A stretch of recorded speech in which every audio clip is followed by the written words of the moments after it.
provide the financing, which is a critical element of the economic stabilization in rural Ukraine. And this is why USAID has made the development of credit unions one of our top priorities in our economic development assistance to Ukraine. And that's why I'm here today. That's why we have this program. And that's why we're celebrating International Credit Union Day.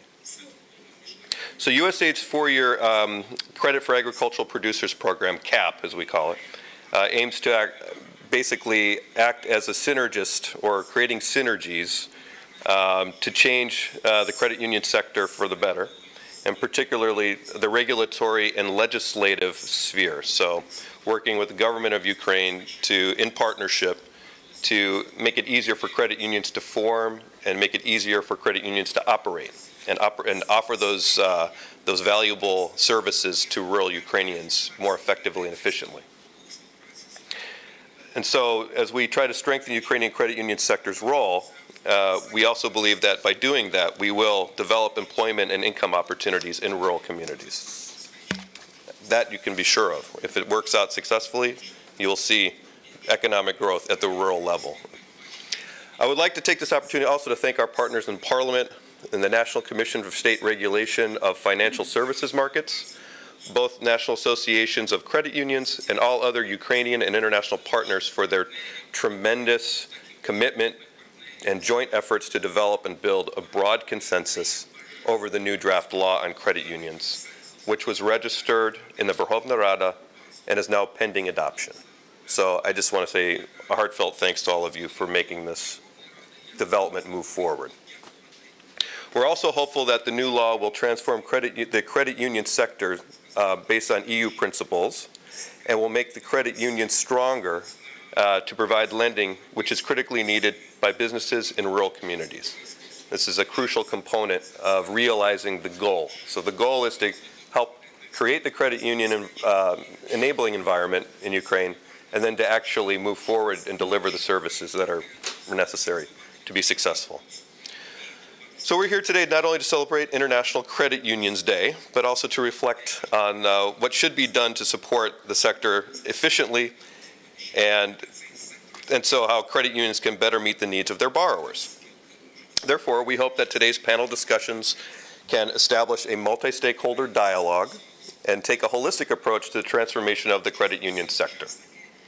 And we believe that, that these development solutions and legal and regulatory improvements will improve the capacity of credit unions, raise efficiencies and capacity building for the agricultural producers and the cooperatives and borrowers.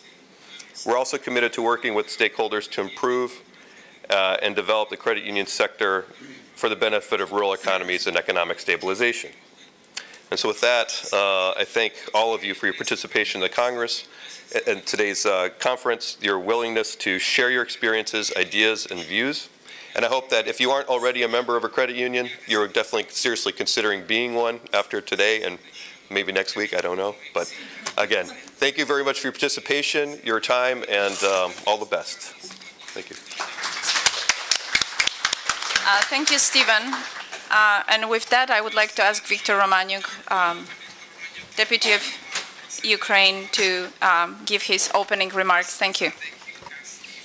Доброго дня, шановне товариство. Романюк Віктор Миколайович, депутат.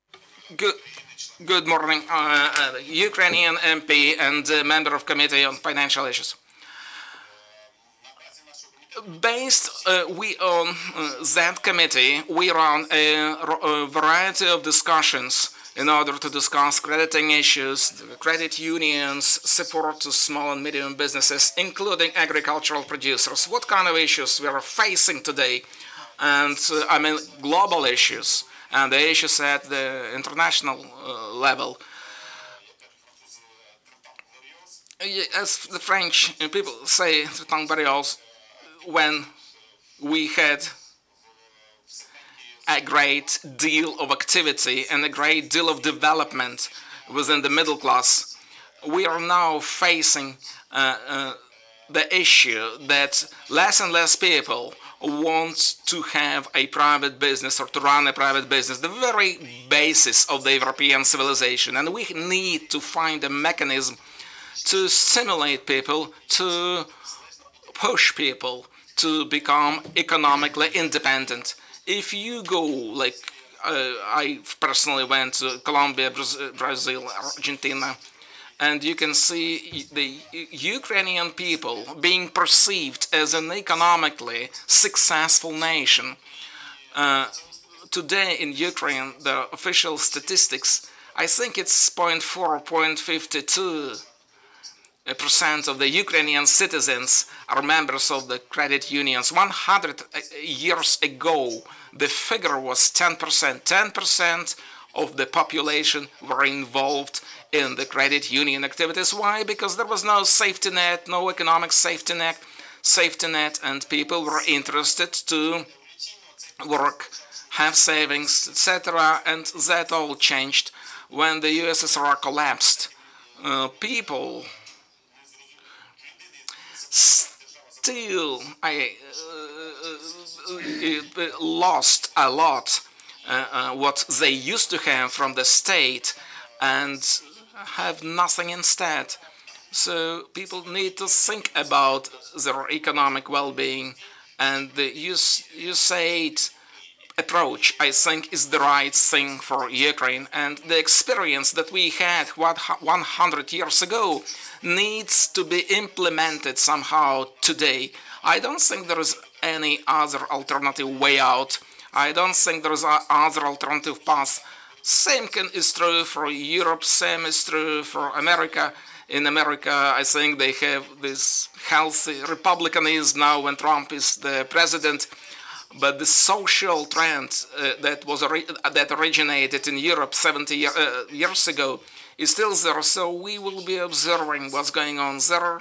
And I think we are going to face the very same issue: less independent businesses and more people dependent on the government.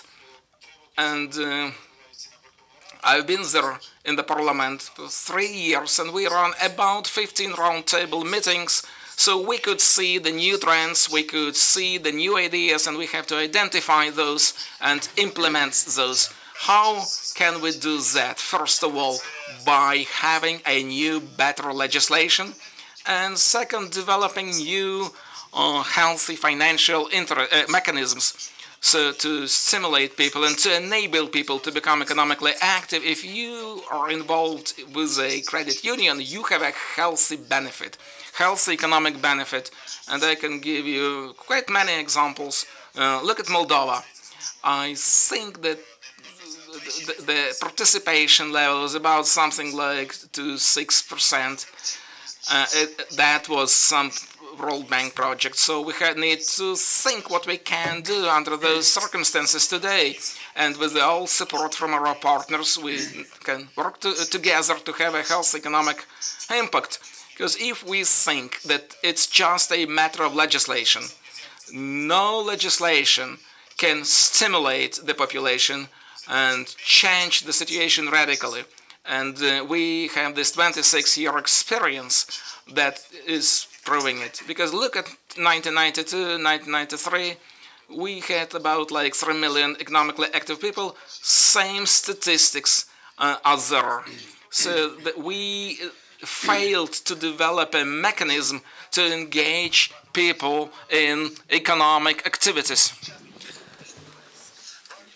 I wish you have healthy pragmatism, health, and fruitful work. Thank you.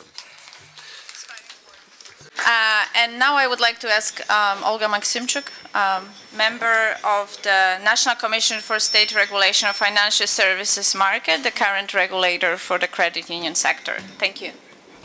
Воно вімкнуте, да? Можна говорити? Чи треба? Good morning.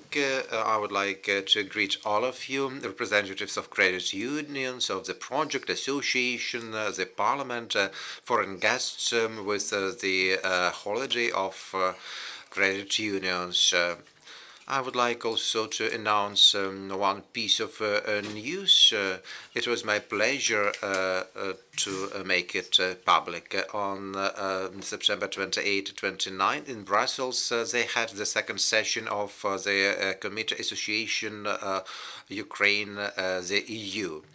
They discussed the issue regarding using in Ukraine the Directive 36 that sets the minimal capital requirement in the amount of 5 million euros. Olga Gurvich, my colleague, attended the event and proved to the European Parliament representatives that the aforementioned requirement, if applied to Ukrainian credit unions, is not well justified, and the European side agreed that Ukraine should be exempt from the aforementioned directives. It's my greeting to you on the occasion. But at the same time, it does not mean that the status quo will be conserved.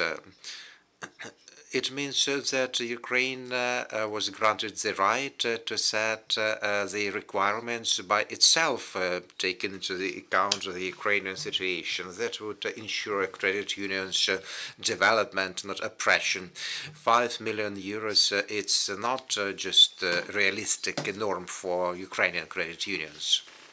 I would like to thank the project for the support in the issue, as far as with letters and other measures. The project supported the idea. I think that all stakeholders made their contributions.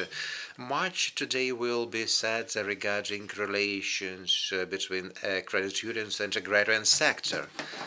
That requires small and medium-sized loans. There are banks, financial companies providing loans, but we say that credit unions that are located on the grassroots level should provide support to our farmers in this respect. It's a challenge not to the agrarian sector. I think that it's the challenge for you, the credit unions, just to create the conditions and products that will be interesting to agrarian producers.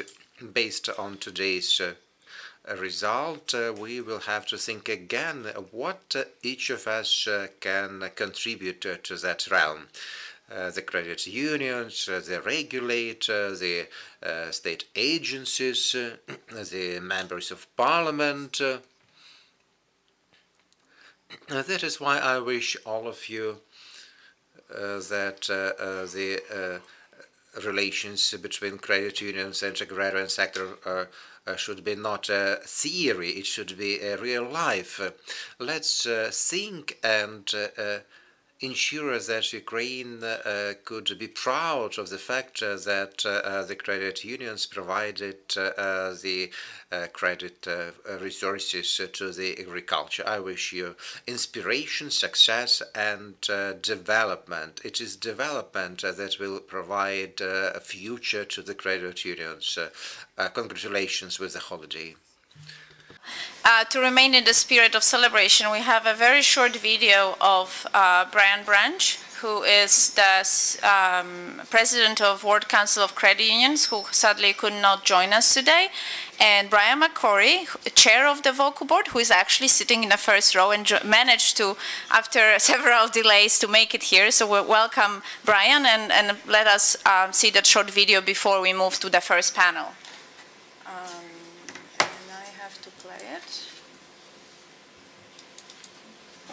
Happy International Credit Union Day. I'm Brian McCrory, Chairman of the World Council of Credit Unions. I'm Brian Branch, here with my twin brother Brian. I serve as President and CEO of the World Council of Credit Unions, and we'd like to invite you to join us and celebrate International Credit Union Day on October 19th. And this year's theme, Dreams Thrive Here, absolutely captures the spirit of what we can do as credit unions. We can make people's dreams and turn them into their new reality. Each year, International Credit Union Day is the day that we recognize how credit unions proudly collaborate to put people before profits and help their members achieve their dreams. Whether you're getting a loan or starting a small business, why not join 68,000 credit unions in 109 countries around the world, turning your dreams into reality? About people, credit unions put people before profits, and that's what drives our passion to provide that financial empowerment of our members and help their dreams thrive. What are credit unions truly about? Ordinary people doing extraordinary things. And we want to thank you for making such a difference in the lives of your members and indeed your communities around the world. And that work that you do is what makes us proud and gives us the opportunity to celebrate. So please join us on October 19th to celebrate International Credit Union Day.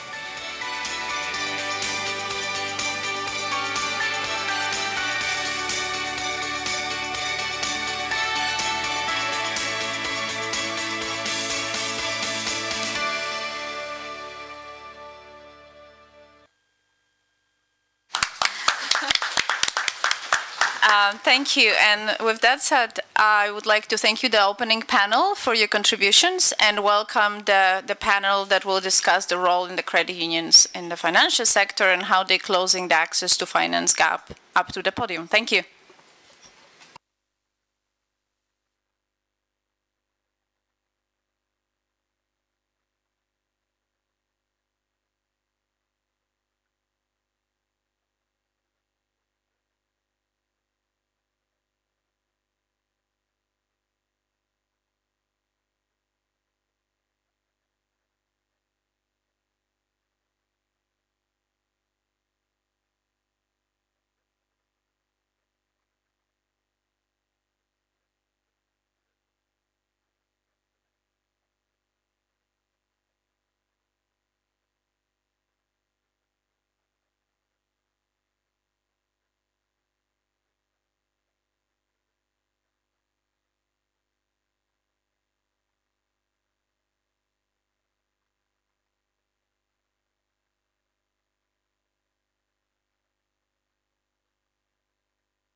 Добрий день, шановні гості. Good morning, dear guests. It's our pleasure to greet you at the international conference that is organized on the eve of the International Credit Unions Day and is dedicated to developing of the credit cooperation sector. Let's start the discussion about the role of the credit unions in the developing agriculture and diversification of the financial sector. It's my pleasure to introduce our guests, our panelists. Brian McCrory, head of the board of the World Council of Credit Unions, Adril Jelenchik, deputy head of the Fund for Guaranteeing Deposits of Natural Persons, Igor Primak, head of the Secretariat of the Parliamentary Committee on Financial Policy and Banks Activities, Olga Maximchuk, member of the National Commission for Regulating Financial Services Market. Petro Kozanets, President of the National Association of Credit Unions of Ukraine. Olga Moroz, President of the All Ukrainian Association of Credit Unions. To begin, I would like to say a couple of words. Presently, the financial services market plays a great role in our state's economy, and its development indicates the degree of development of our country. I mean, the number of financial institutions and diversification of services provided. The relevant functioning of the financial services market is based on the activities of financial intermediaries, among which the most important role is played by the credit unions, because credit unions are those financial institutions that enable getting financial services by citizens who have a low income level and SMEs, including in the agricultural sector. In today's difficult situation, it's not about only economical survival, but development of SMEs as well, including farmers. Their work is directly linked to credit resources to ensure uninterrupted production, processing, and sales of agricultural products. That is why agricultural enterprises are lacking financial resources that would push development of livestock breeding, plant growing, and so on.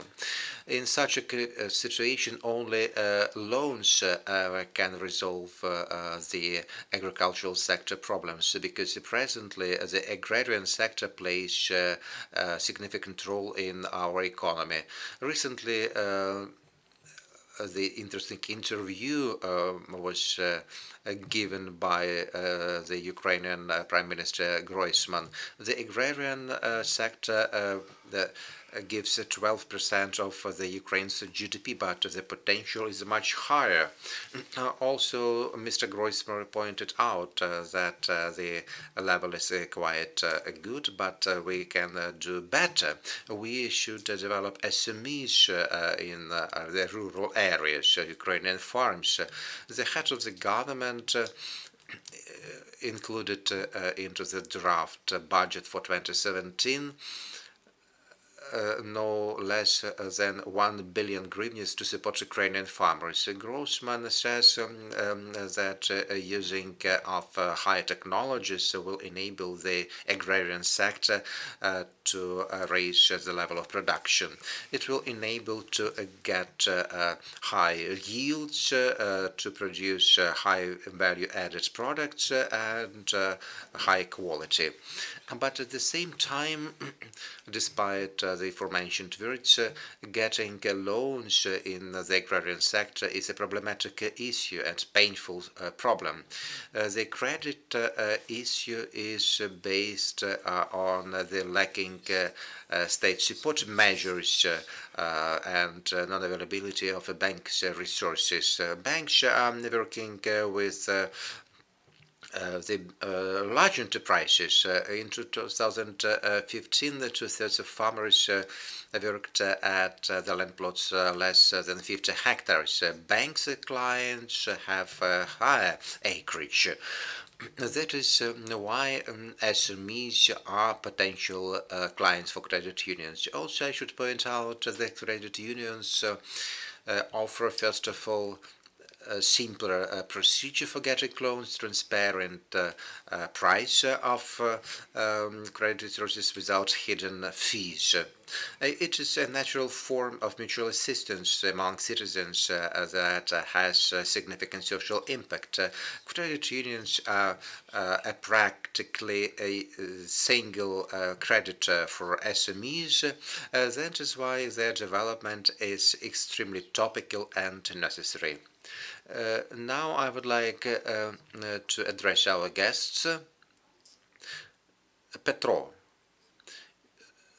what is your opinion based on your vast experience? What is the role of credit unions in developing agriculture and diversification of the financial sector? What would be your opinion? Good morning. It was mentioned today by those who referred to Ukrainian and global experience. Regarding potential of credit unions, I would like to reiterate that in 2007-2008, credit unions annually provided approximately 1 million in volume of credits to Ukrainian citizens. Today they mentioned that credit unions, it's people, not capital, first of all. Today, when banks are not providing loans to farms, to SMEs, credit unions can fill in that gap. Let us be open and say that in the recent 5-6 years, the credit unions' assets fell by 3 times, the membership by 4 times, and the contribution of the credit unions to the economic development presently, to put it mildly, leaves much to be desired. One more example I would like to provide. Look, I said that 1 million was granted by credit unions when the assets fell in the recent 5 years. In the recent year, there was some positive dynamics, but financial companies, pawn shops increase their assets by 3, 4, 5 times. You understand pretty well what it means. It's 300% of interest rate per annum. If the state would support credit unions, it would enable rank-and-file Ukrainian citizens, agrarian producers, to be successful. The Moldova example was mentioned. The state decided there that the credit unions are necessary for the state. On the higher level, they drafted the credit union law. The Parliament of Moldova approved that, and they developed their credit unions. We're thankful to the parliamentary committee that supported the motion and the draft line legislation. But let's make sure that the new bill should be approved this year. It's my desire. It's not about the wordings of the law. The case is that Ukrainian population needs a signal saying that the state supports credit unions as an engine of the agricultural production. The farms should be supported by the state, as the Prime Minister said. The credit unions survived all the crises and are successfully developing, but they need a positive signal that would help us to increase our potential by times. Thank you.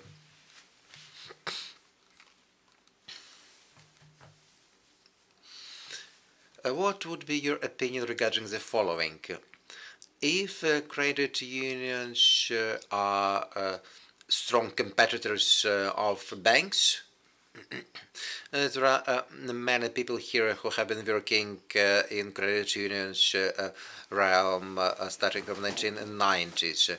Some say that we are competitors, some people say that we can substitute banks, but I am happy that Mr. Brian is available here. In Ireland, there are banks and credit unions. In the United States, there are banks and credit unions. Regarding crediting provided to agro holdings, large enterprises, corporations, no just the options for credit unions here to be competitors to banks in Ireland, Ukraine, the USA, and Moldova. But no single banking system will be able to provide loans to small producers instead of credit unions. I would like to give an interesting example. Our Dutch colleagues with us here. An interesting story. I have been working with credit unions for a long time, and I know that there is a system of credit unions of VOC, Raiffeisen Bank, Rabobank, cooperative banks in Holland. And one would think the Dutch system functions very well.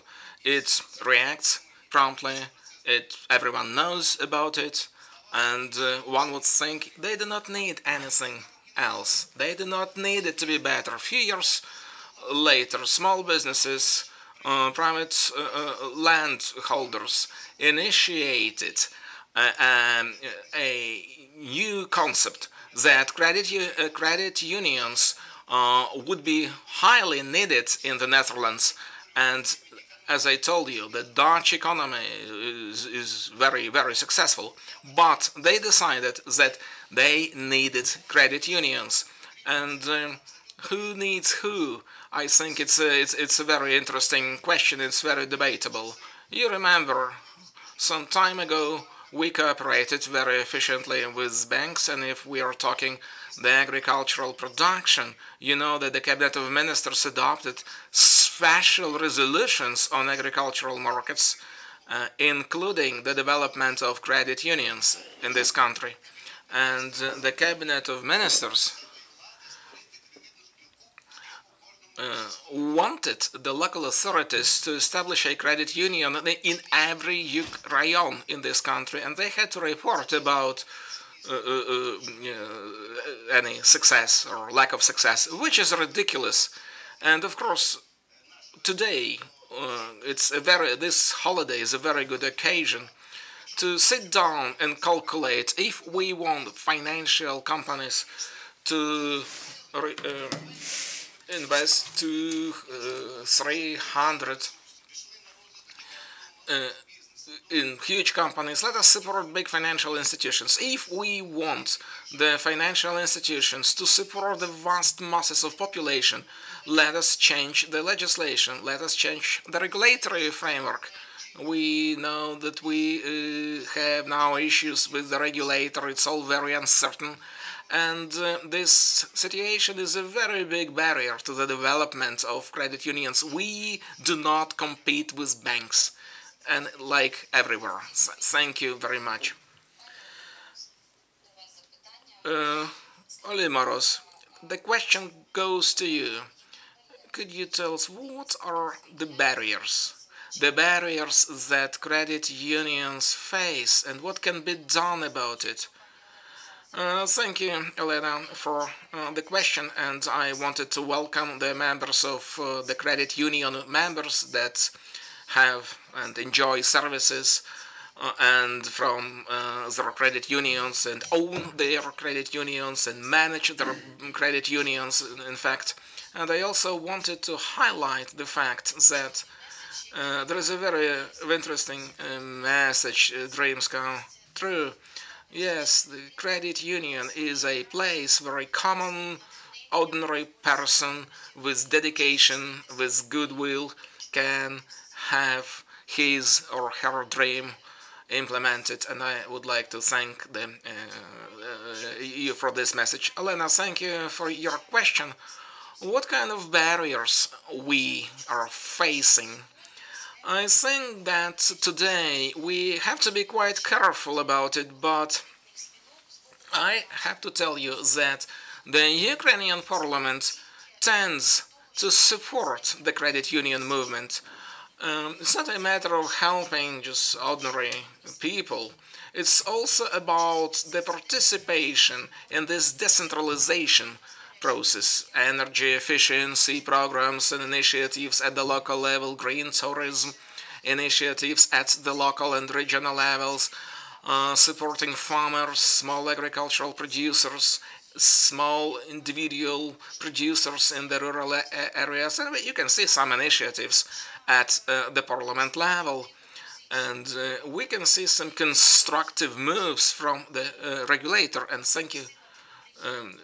Today it was announced already that at the international level there is a good understanding of the importance of the importance of the European of the credit unions, and that the European norms and standards should be carefully implemented in this country in order to not impede the development of the credit unions. There is also a lack of balance in this area, I have to tell you, including taxation, including the legislation in general, not necessarily in the financial sector. So all these factors would not allow us to plan long term. It also has an impact upon the community development. We have statistics, we have some statistical data, and we know that the communities must be engaged in the development and initiation of credit unions. And this lack of certainty is a source of the problem that credit unions or new credit unions are not being established. So credit unions should be, as we say, self-sufficient on the one hand. On the other hand, the government should support, and I think that the government policies should be well balanced at all levels. Thank you. And another question: do you think what should be done at the state level in order to support cooperatives and credit unions at the national level? Oh, if we are talking the national level, I think that we discussed it with colleagues within the credit union field, within cooperative field. I think that what we need to announce and support and implement a government program to support the cooperative movement. I mean consumer cooperatives, cooperatives of producers, credit unions, etc. There was some initiatives to support cooperatives. I think today we need a comprehensive initiative. At the regional level, credit unions already cooperate with the local cooperatives within a particular region. So I think that some experience is being gained already. And what we need to support the cooperatives, we need to consolidate the communities. And in this case, I think that the cooperatives and credit unions would be able to sustain and develop the economic life and local economies. Diversification of the services provided. When we have more small and medium businesses, we in fact have better services, a variety of services, and as my colleague put it, we will have a diversified financial sector, because every participant, every market participant will be providing individually designed services that would meet the actual needs of the local communities. I think we have experience that proves that. Thank you.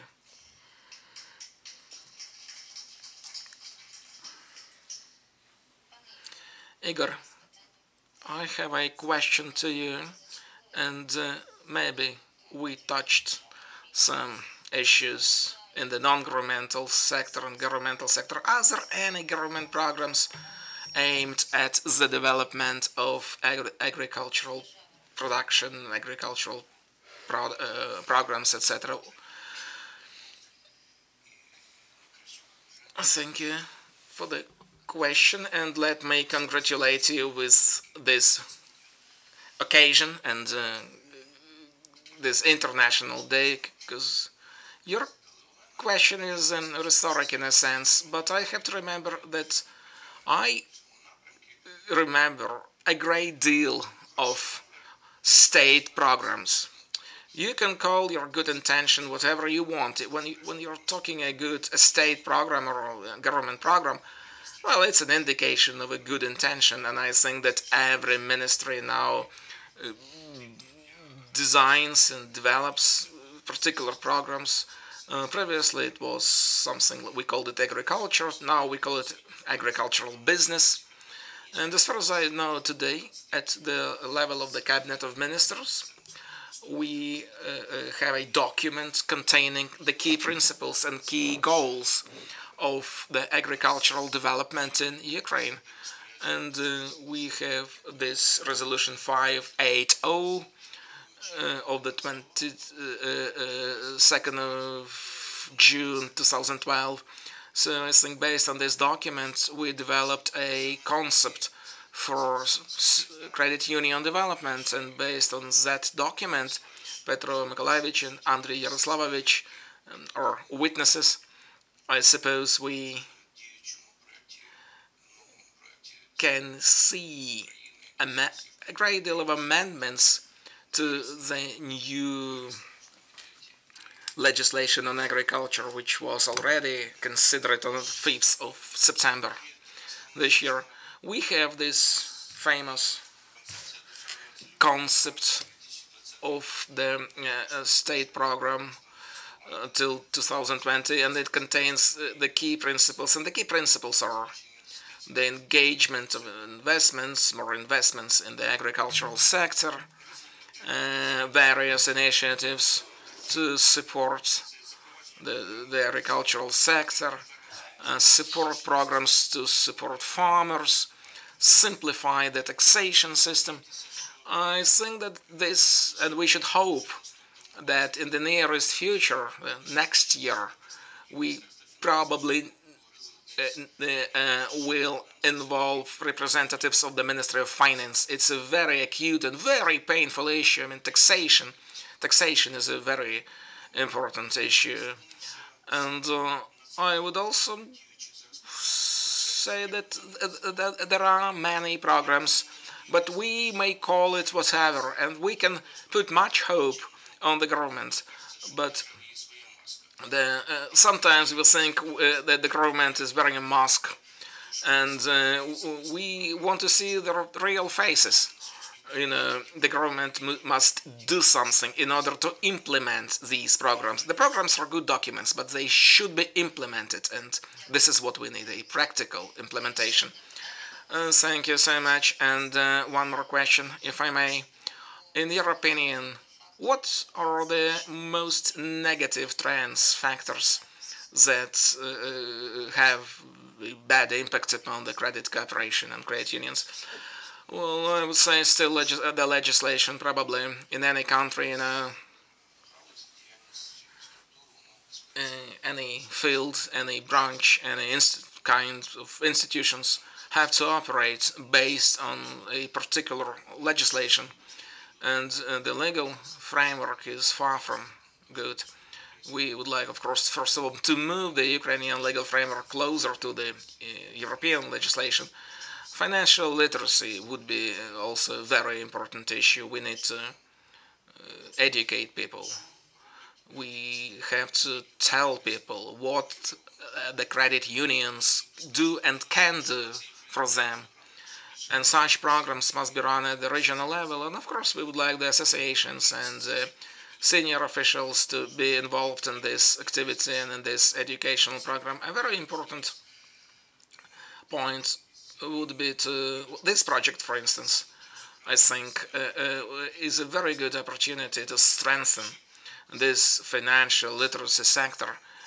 So for me, what we call this human factor is a very important issue. We need to train good experts, good specialists, and who would be able to educate people, to advertise, and involve people with the credit cooperation. Thank you so much, Andrei.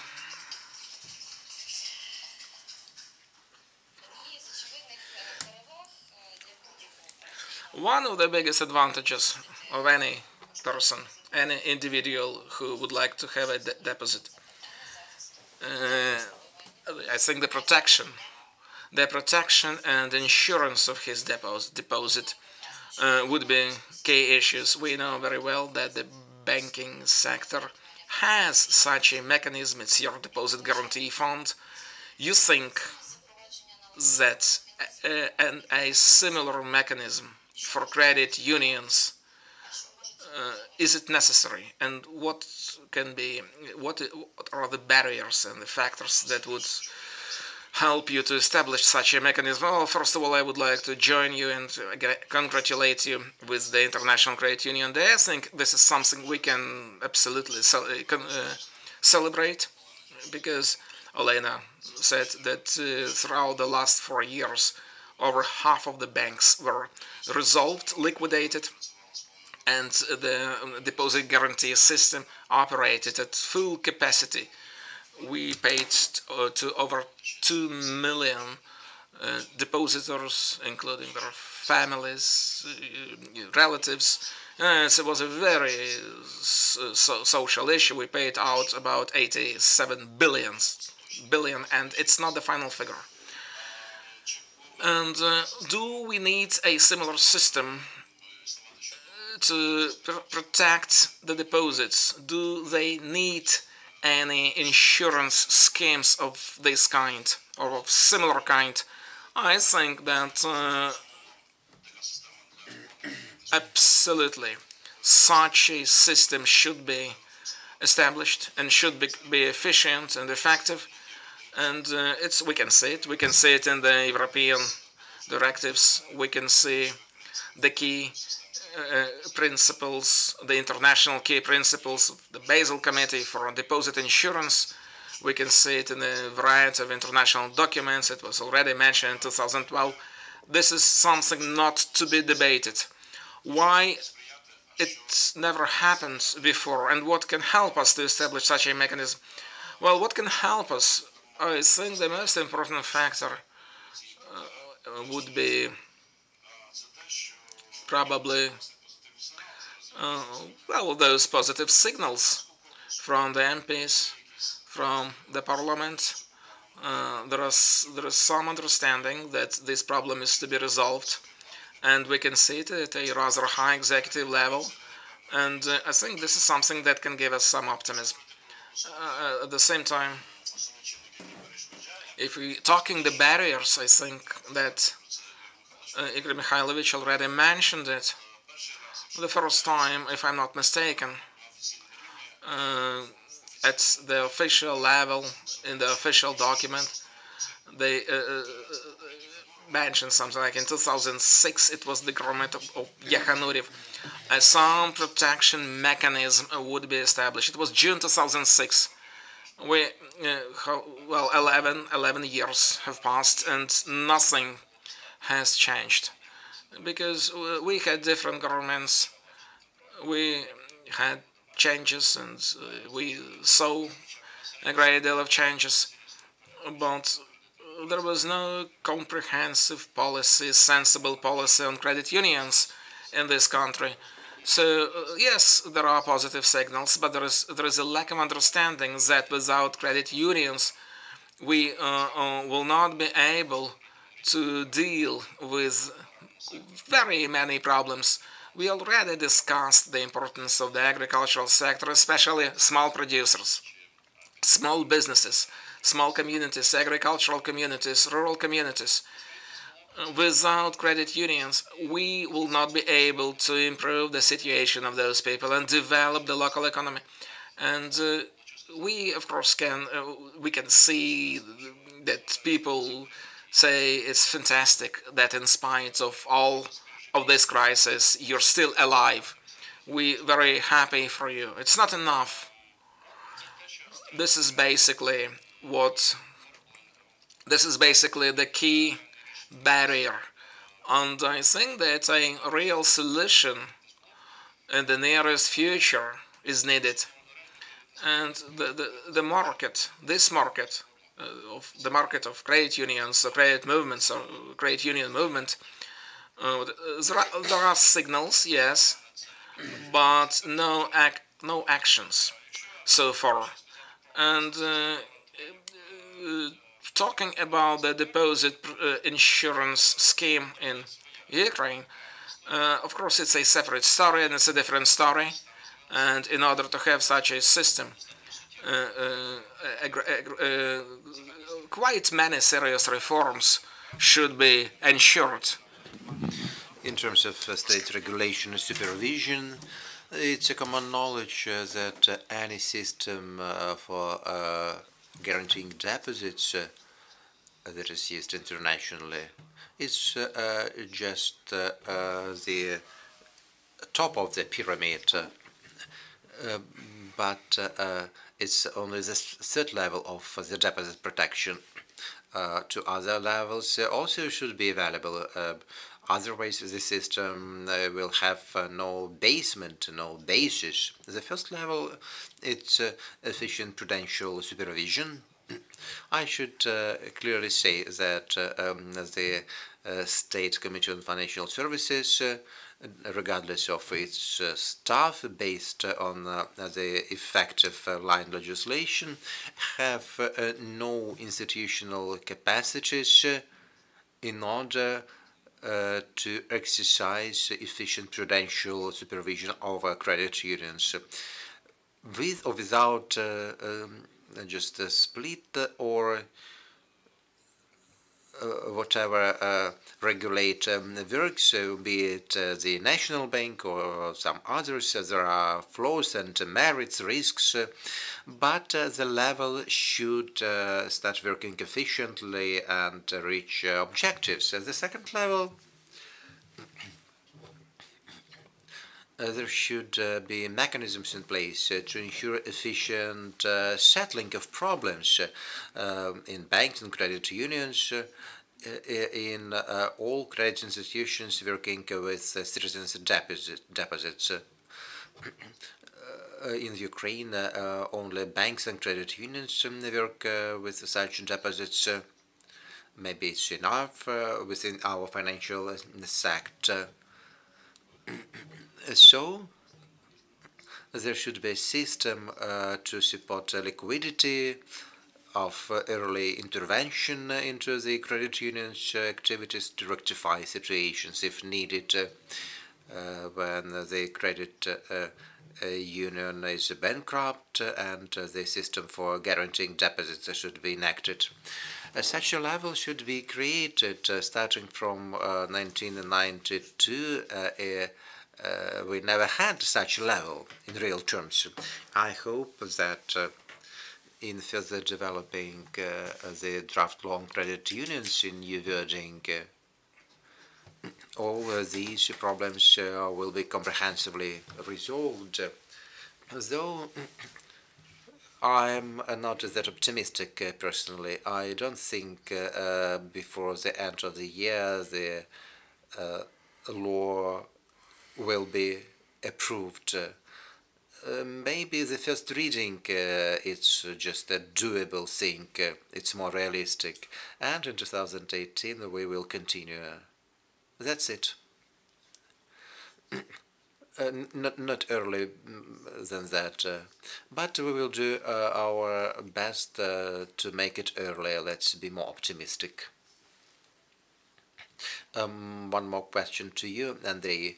According to the current legislation, the state is not liable in relation to the credit union's liabilities. Though the problems need to be resolved, unfortunately, presently, there is no mechanism for self-refinancing of credit unions. The banks are more lucky. The National Bank provides refinancing to support liquidity to banks. How credit unions should be refinanced? Is it needed? And secondly, allocation of funds for refinancing credit unions. Should it be provided by the National Bank of Ukraine, or should it be envisaged in the annual budget law? Or you have your own vision of refinancing issue in relation to credit unions? Thanks. It's clear. Banks are lucky indeed. Banks have always been the center of attention. In the recent 4 years, I should say the tens of thousands of the bank clients were not lucky. We see what are the consequences of so-called cleansing of the bank system. If credit unions need to be refinanced, yes, absolutely.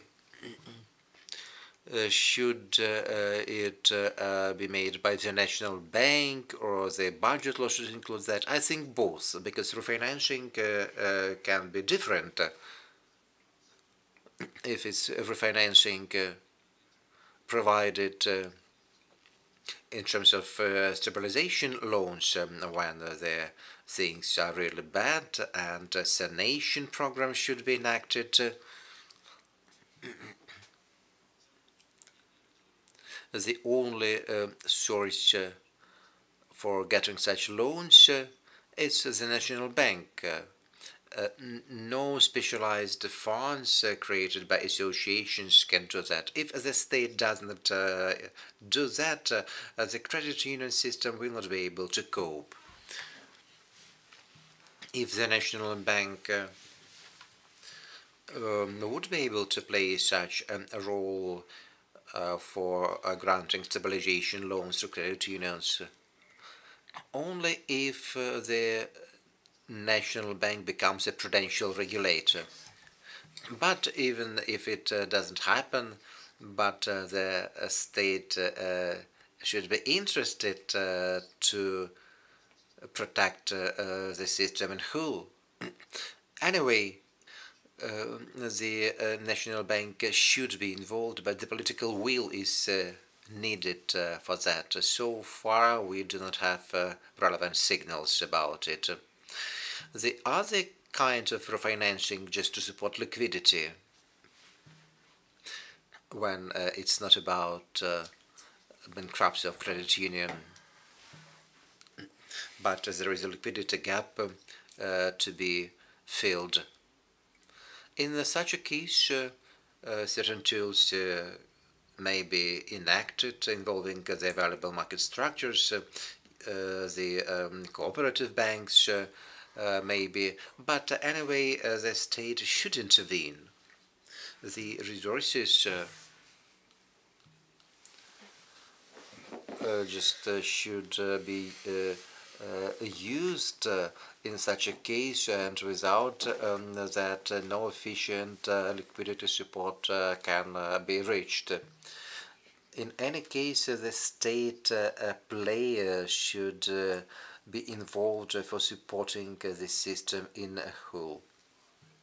And the third option with involving the state budget resources, if there is an understanding that the credit unions should be supported, they should be in the focus of attention. The most advantageous conditions for their development should be created to resolve agricultural issues. I think that financial companies and banks, pawn shops will not be involved. It's not their realm. But the state budget, the government should allocate certain funds, at least to support some massive targeted programs to support credit unions, to compensate interest rates, or the better option to provide loans on transparent basis to broaden the volumes of credits,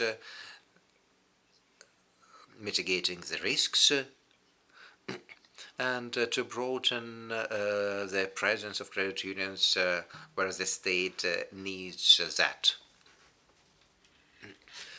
I think that in refinancing the answer is yes, there are different options, all of them are reasonable. The question is, there are some differences in the list of stakeholders in different kinds of refinancing, and the approaches and mechanisms would be different. But we also need positive signals. Thank you.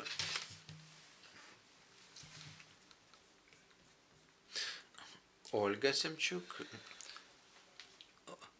being the regulator representative, what is your opinion regarding the hindrances to the credit union's activities? What impedes active development of agro credits? What is the situation in the credit cooperation in terms of regulators' position?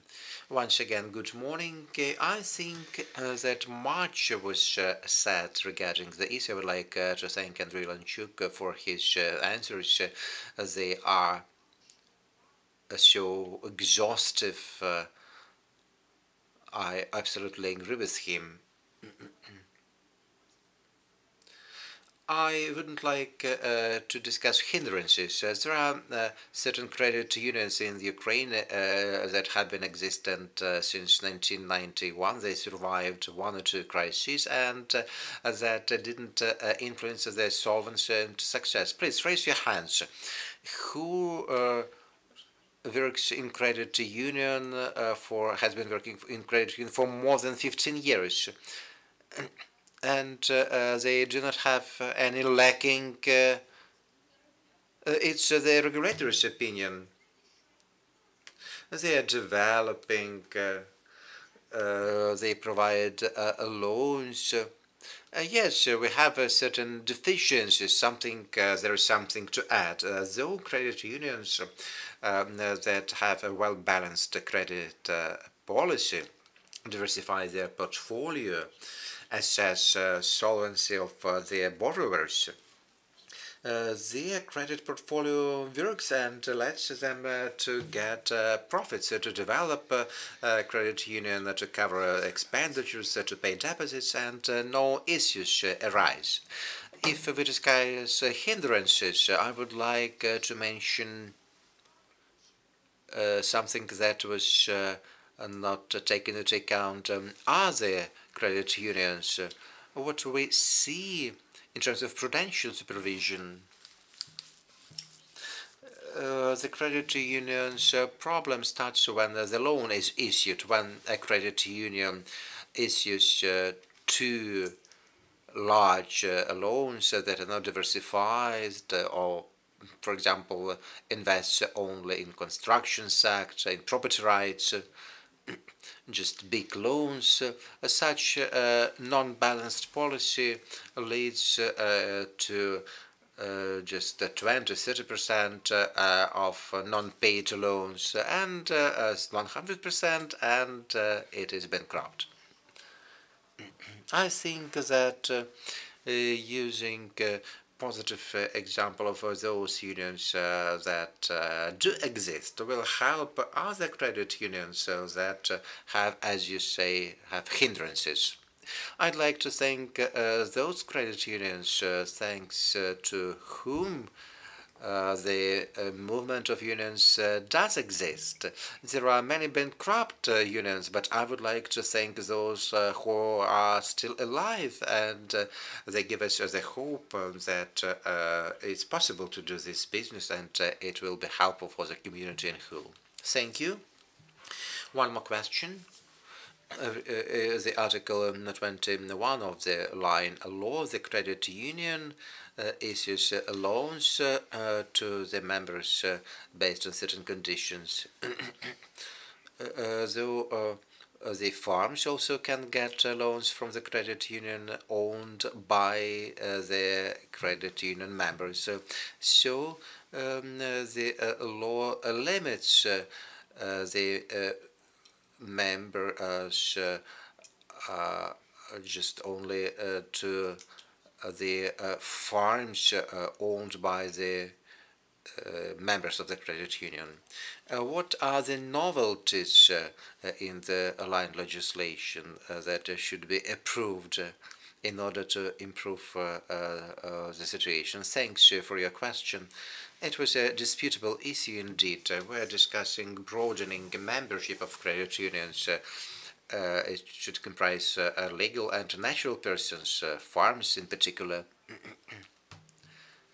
Presently, there are limitations regarding membership. Only natural persons may be members. It doesn't mean that there are certain hindrances for granting agricultural credits. Presently, more than 10% of all loans provided by the unions are given to agricultural sector. Though naturally not always it's convenient for the farmer to get a loan as a natural person and then invest to the development of his or her enterprise. I do agree that the broadening membership will simplify the procedure of issuing such loans.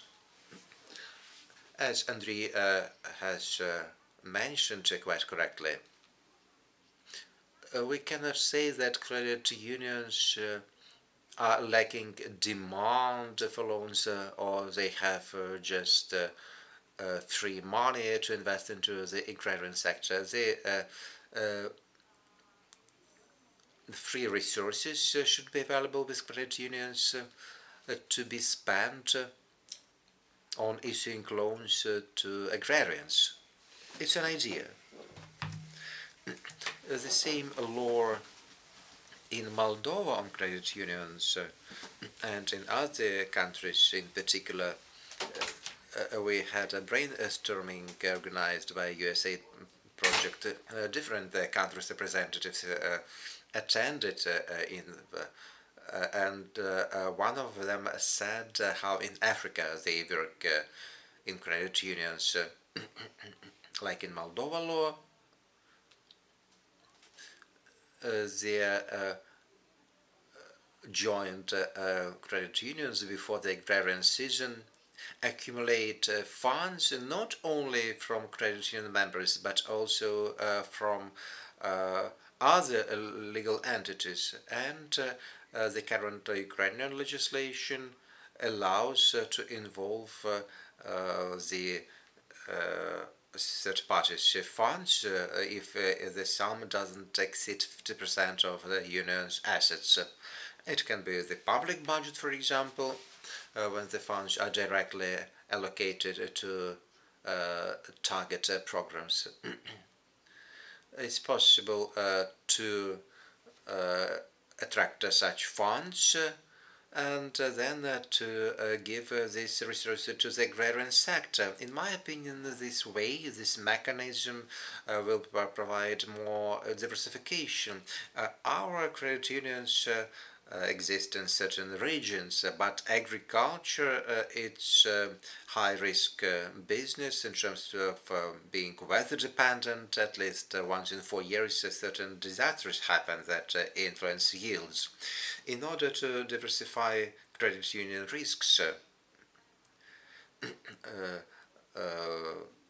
to minimize the risk that once in 4 years a cataclysm happens and agrarian producers will all be not able to repay their loans, and if the pledge is the further yield, it will not be available as well. If the joint credit union really works, it will diversify this risk because the amount will be given to credit union working in different regions. It's an idea. It's my call to associations that have joint credit unions. We may discuss much regarding agri loans, but unless credit unions have such a resource, we will not be able to broaden crediting to the agrarians. Let's think about it as well. Thank you.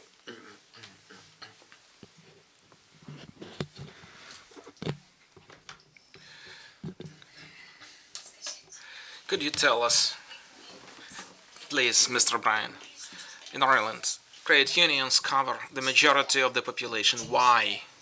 What is their secret that the normal individual in Ireland does not trust the banking institutions? What would you say about the competition in this market in Ireland, and what is the role of credit unions in that country? I suppose I can give a very smart answer and tell you that no, the population do not trust banks by and large. But it's slightly more complex than that. Credit unions in Ireland exist alongside banks. Most, if not all, credit union members also have bank accounts. And of course, we would like to encourage our credit union members to utilise the services of the credit unions much more. The credit union movement in Ireland has been slow to develop its complexity, but over recent years that has been changing. Like other credit union systems around the world, we're moving into an environment where personal lending is about a third, SME lending would be a third, and within a couple of years, home mortgage lending should be about a third of our financial portfolio. Diversification of risk, that is part of that strategy, to be involved in different market segments.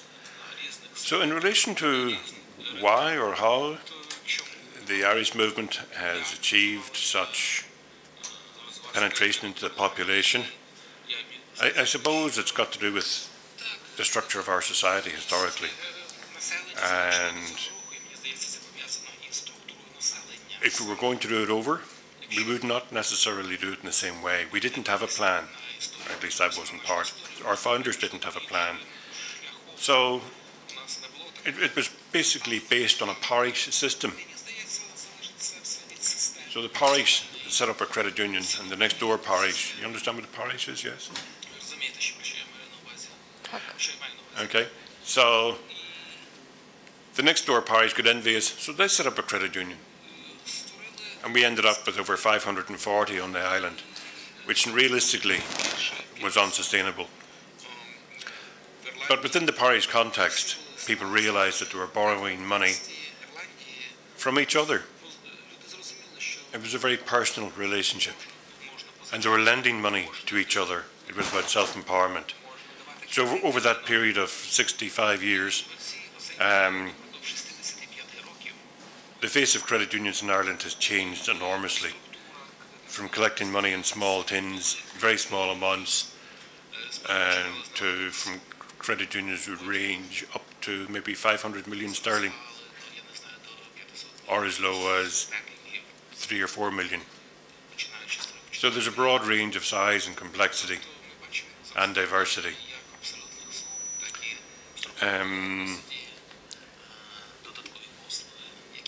We're about self-empowerment, really. It's about ordinary people trying to do something which banks don't. We're not anti-bank, but we provide a range of banking services on a not-for-profit basis. And quite often, people don't understand that. I've been involved in credit union development, regulation in Brussels, with Treasury in England, Central Bank of Ireland, World Bank, IMF.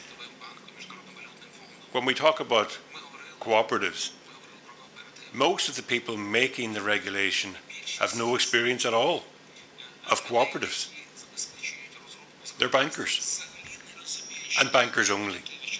So oddly, we find that the people making the regulations or determinations for the cooperative sector or the credit union sector have no experience or knowledge, and they design clothes to fit an entirely different animal. And we're at WACA, we're in the business of trying to encourage governments, legislators and regulators to create appropriate and proportionate regulation for credit unions that provide a very unique and different service. Banks are a business, and I suppose it's become expedient in recent years to develop a conscience as a bank, and banks have grown their arms of social corporate responsibility. So the banks, at least, have manifested some sort of public conscience. Credit unions, on the other hand,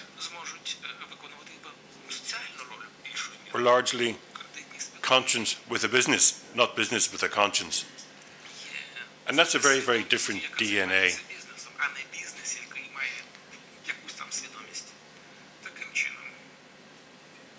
There have been failures in the Irish system,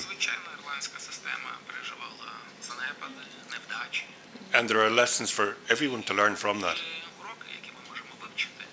And that really is about governance, resilience, building resilience, and having an appropriate level of regulation and responding to the needs of members.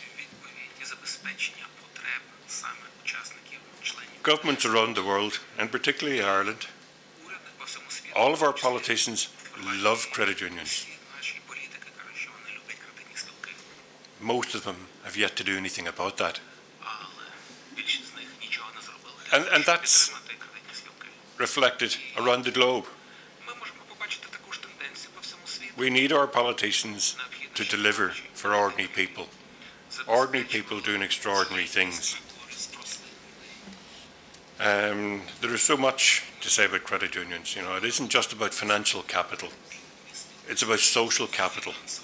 It isn't just about financial dividend. It's about a social dividend. For example, the European directive requiring the minimum threshold of capital of 5 million for a new credit institution or a credit union was driven by bankers. Had that regulation existed, whenever credit unions were being formed in Ireland, there would be no credit union system in Ireland. None.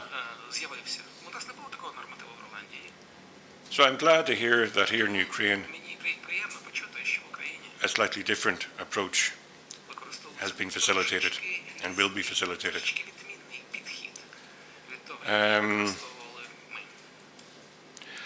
One other observation, and whilst it's the theme of what we're about today, credit for agricultural producers, credit unions are not just solely about the provision of credit for farmers.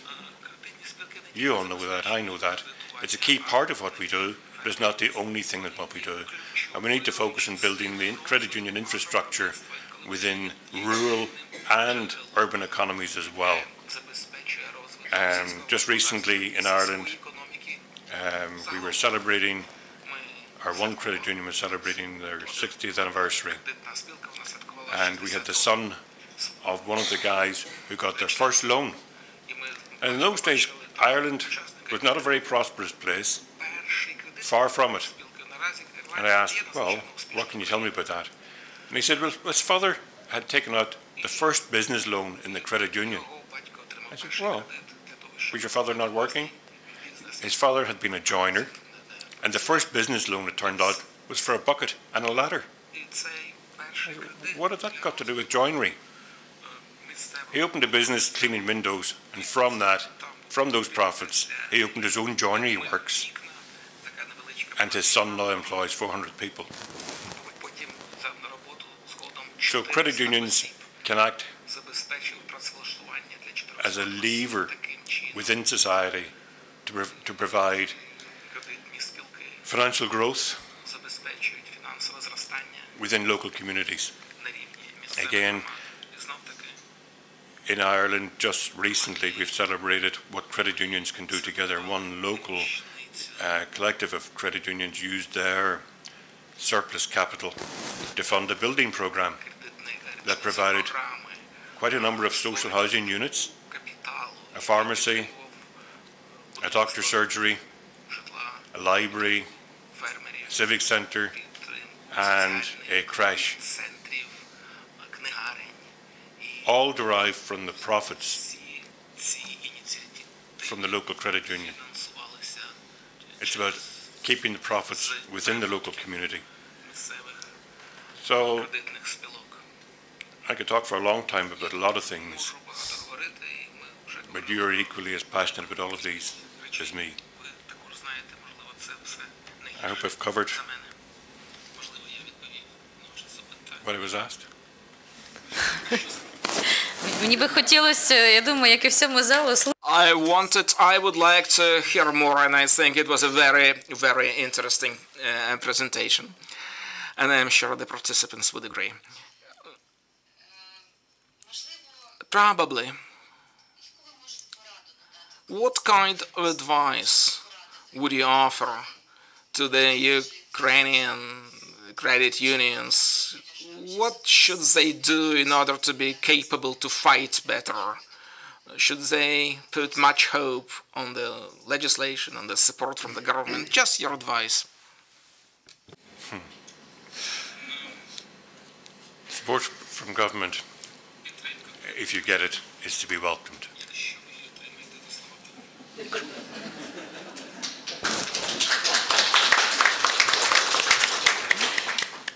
But it's more a question of if and when.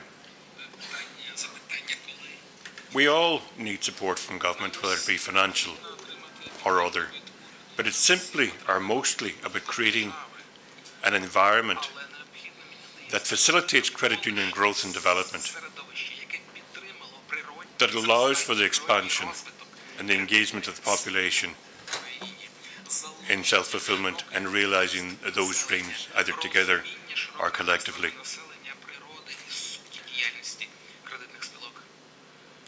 I would look to other credit union movements around the world and see what lessons you can learn from them. I have been in a very fortunate position of having seen quite a number of them firsthand, and a number of them are just absolutely fabulous. They're so inspiring. In particular, the first one that comes to mind is Brazil.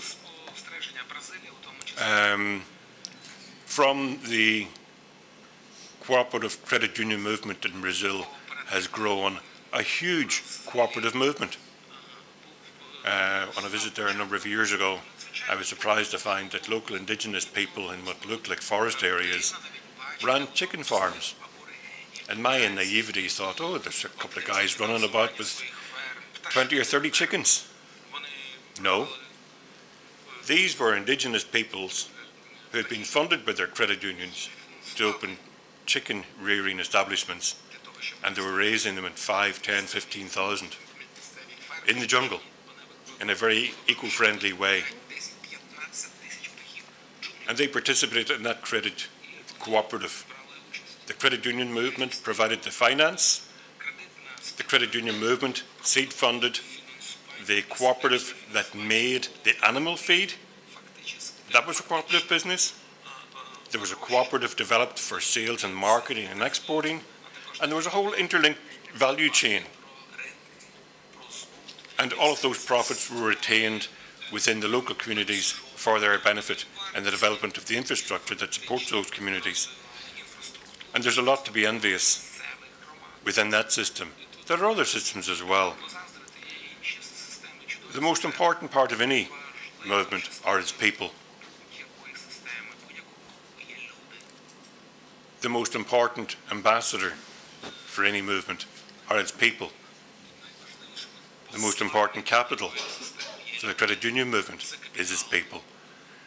So we can engage in media campaigns and we can do all sorts of wonderful things in Facebook, and that's sort of a generation behind me, but I do sometimes try to keep up.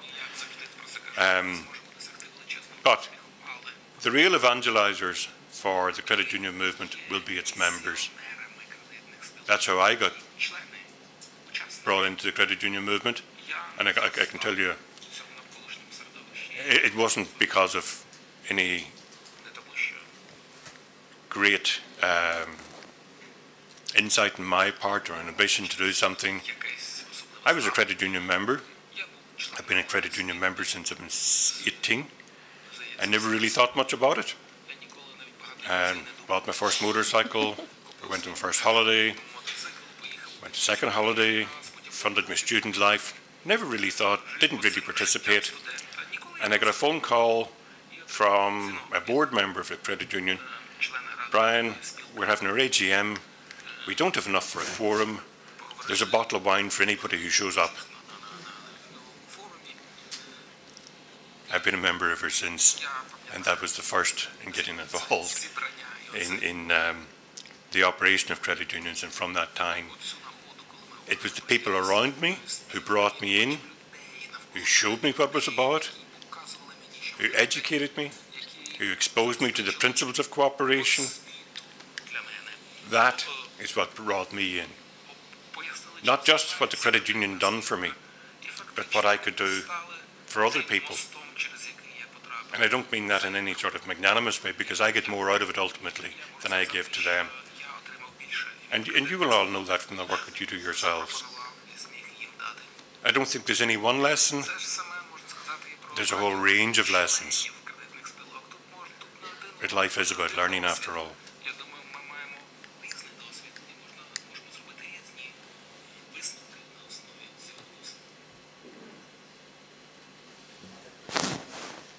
Що, пану Петро, ви хочете задати питання?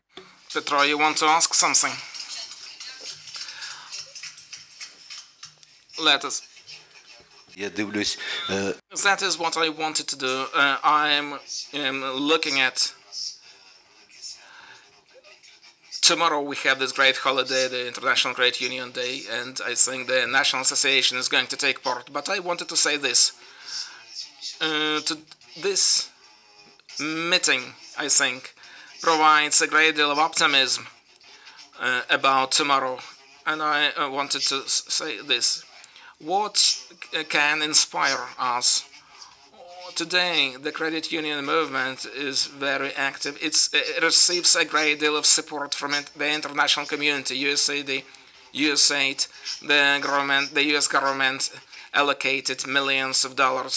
And I wanted to thank Mr. Bryan personally. And I'm repeating, head of the director, head of the board at the world level. They have about over $1 trillion, assets worth $1 trillion, came to Ukraine to support the Ukrainian movement and the Ukrainian institutions. So I wanted to thank Brian, and I wanted to thank the other Brian. Virtually every year he visited us, and I think that gives us inspiration and hope that, in spite that Igor Mikhailovich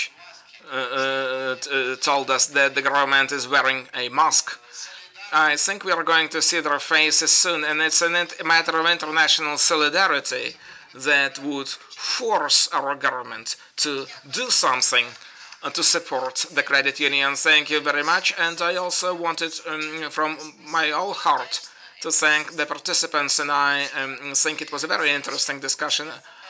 I also wanted to tell you that on behalf of this project, the CAM project will do all we can in order to improve the legislation, the regulatory framework, in order to ensure that the cooperative principles are respected in this country and the credit unions can compete with all other financial institutions. I again would like to congratulate you with this holiday and repeat this. When we help other people, we help ourselves, and we are helping our country to grow and to become more successful. As you know, as people said it and highlighted it, the key advantage of the credit unions, not the money, it's the people. I would like to invite you to have some coffee.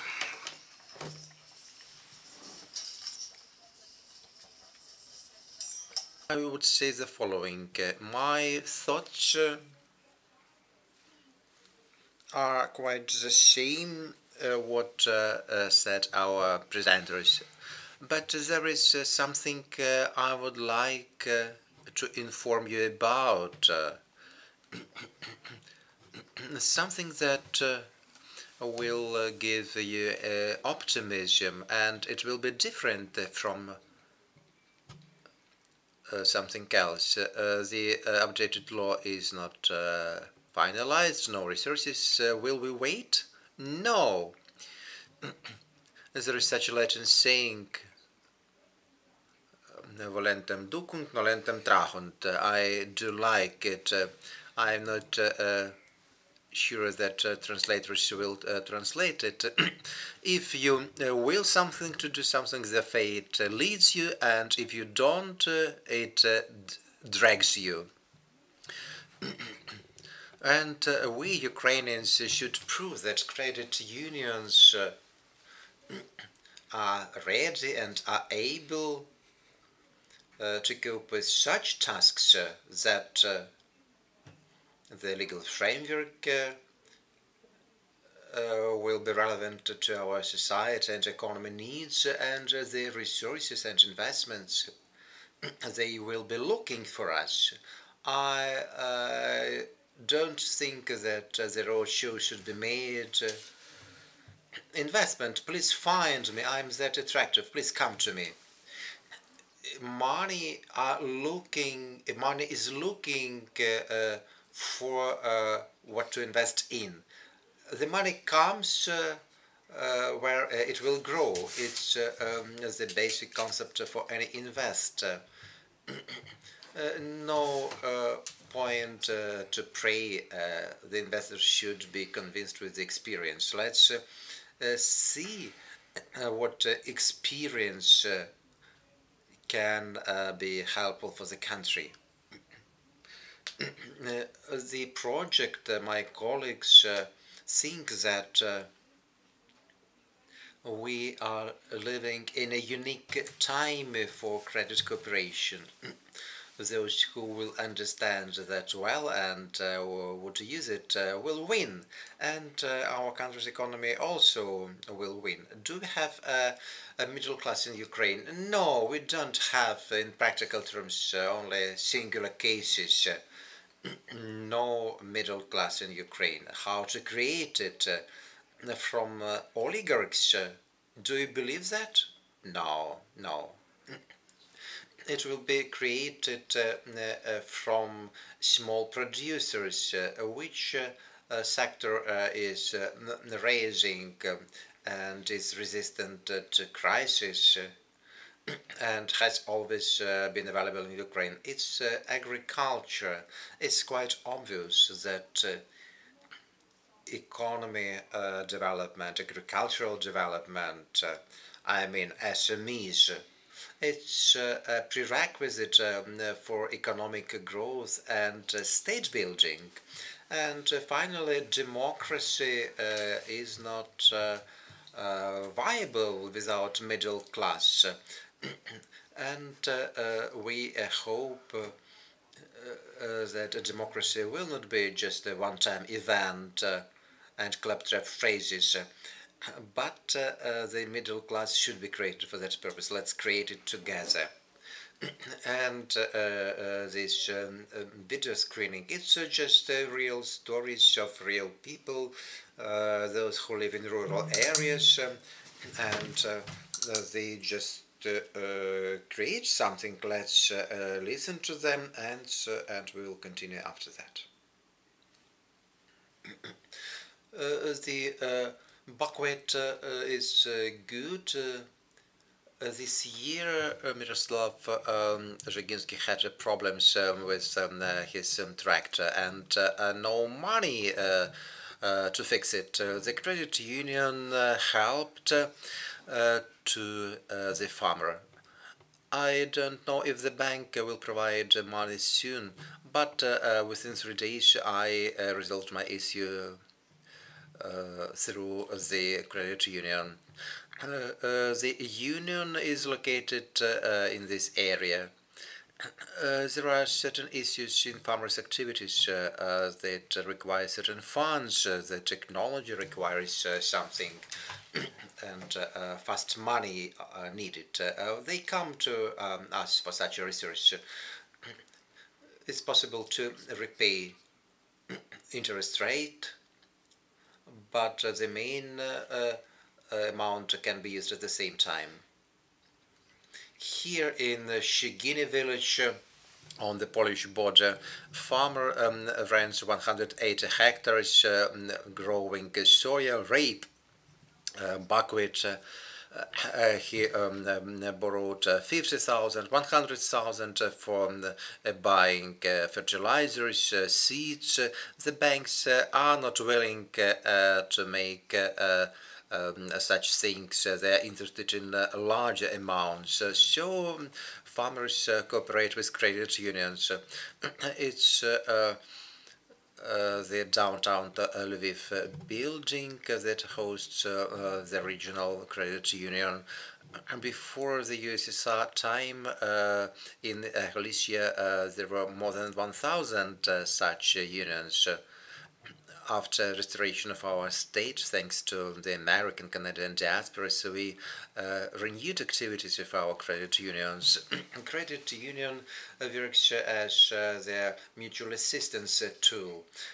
Some people just make deposits, others take loans. It helps to join resources on the local community level. In the USSR time, they forgot this self-organization form of activities. During the crisis time, it was compromised and distorted. Now it is renewed and it provides resources to local businesses in rural areas. Farmers need resources, SMEs who start working. It's difficult for them to get something from banks, but we are mobile, we can do that. We mastered these things. The USAID helps developing agro credits in Ukraine. They say credit cooperation in rural areas provides just money for the economy. Of bridging access to finance between the SMEs and bigger clients who are served by banks, and those who do not have any access. So that's number one. I think nobody else can do that. Banks won't go where credit unions are present. And they also play a social role and economic development role because of where they are and who they serve. Again, they go before the profits, they were for the members, for their communities. So Оксана Лігостова для Голосу Америки, Львів, Київ. And presently we will see the second video going eastward. It was procured using the credit union funds. In order to buy this tractor, Vyacheslav Alexeychuk borrowed 500,000 hryvnias in credit union. In spring he took the loan, and in autumn he paid that back. His farm is specializing on fruit and berries. It's growing. He is going to plant a new apple garden. They need a certain equipment for that purpose. I need much, at least 100,000 euros to buy equipment. And the farmer is relying on the local credit union. Previously he cooperated with banks. In bank, it takes to pledge a lot of property. It's problematic. It's easy for us to work with credit unions, so we get faster advantages. The farmer says that he likes credit unions because it's fast. You take money today and repay tomorrow. No fines for premature payments, or if you have issues with timely payments, you are given to a certain additional time. In Cherkasy Credit Union, Vyacheslav comes here quite often. Local farmers get loans here. They call it the People's Bank. They resolve problems mutually. We know them in person. We visit their farms. They come to us on Sundays and Saturdays. They call to my telephone when they want.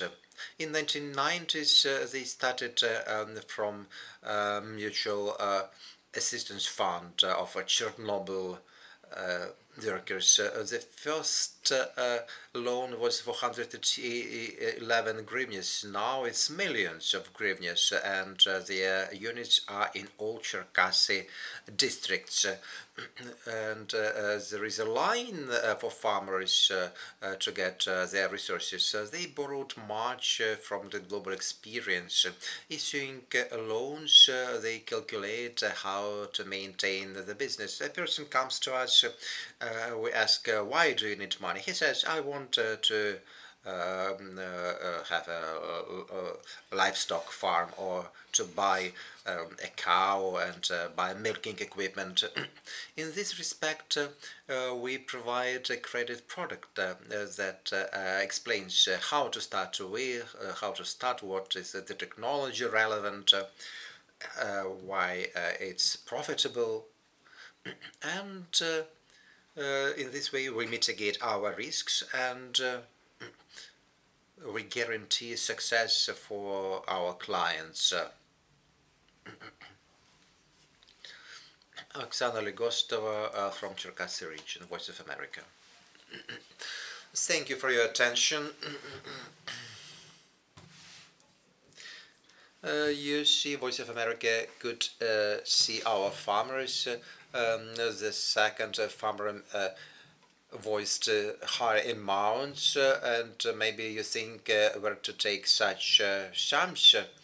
The first farm mentioned that they provide loans since 1340. The second farmer is quite a big one with high acreage. He has been working for many years with the credit union. He is developing, but he started from small volumes. Let's discuss that at our second panel. Please take your seats. I will ask you questions. We are very interested what you think. This is related to how to build middle class in agriculture, to make it today, not the day after tomorrow. It's our pleasure to greet our speakers. Viktor Vasilievich Sheremeta. I think that many of you see him for the first time. Many saw him before. He is the Deputy Minister of Agrarian Policy, covering the issue of supporting farmers. It's a new position in the ministry. It shows that not only we understand that it's the relevant time for this agenda. He is the farmer himself, by the way. Let us listen to Viktor Vasilievich. What he thinks now, what is his main message in his agenda.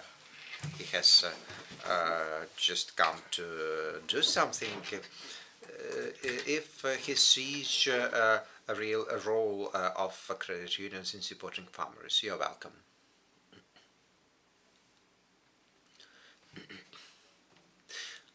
I greet all participants of today's event. I would like to emphasize that we are doing good work. Presently in the market, farmers have no financial resources, and it's the main reasons for underdeveloping level of farmers' activities in Ukraine. Presently, we have 30,000 of them. Before 40,000 we had. What are the prerequisites for such a problem? It's a lack of financial resources. Before coming here, I looked through the documents. Today we have a budget program for compensation of interest rates of bank loans. the budget allocates 300 million for that purpose. But after an analysis, I could see that SMEs in agriculture took only 3% of this amount. Why so? It's because small farmers, like we could see in the videos, and the speakers also says that on the one hand, it's difficult to get a loan because small farmers, as a rule, do not have a liquid collateral, and banks are not willing to issue loans to them. And as a rule, farmers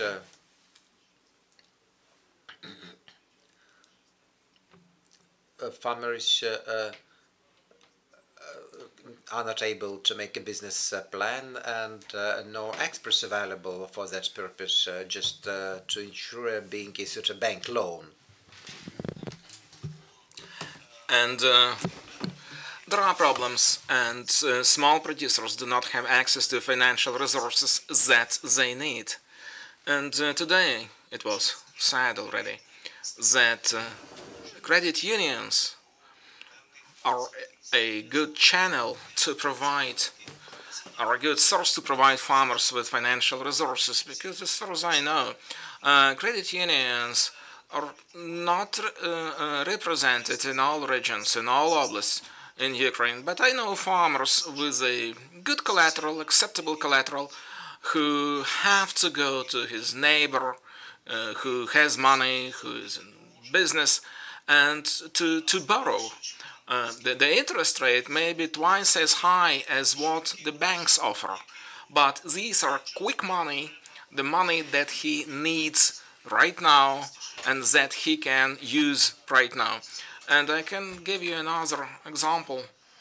And not so long time ago, there was this producer in Zhytomyr Oblast. He came to a bank, he needed a loan, and he provided all documents, and it took some time, and he was about to finish sitting, and he needed money right away, and they said no, the very last moment, and he could not get money from another bank, and he needed not much, just a little bit, and he said, what am I going to do? Am I going to close my business or what?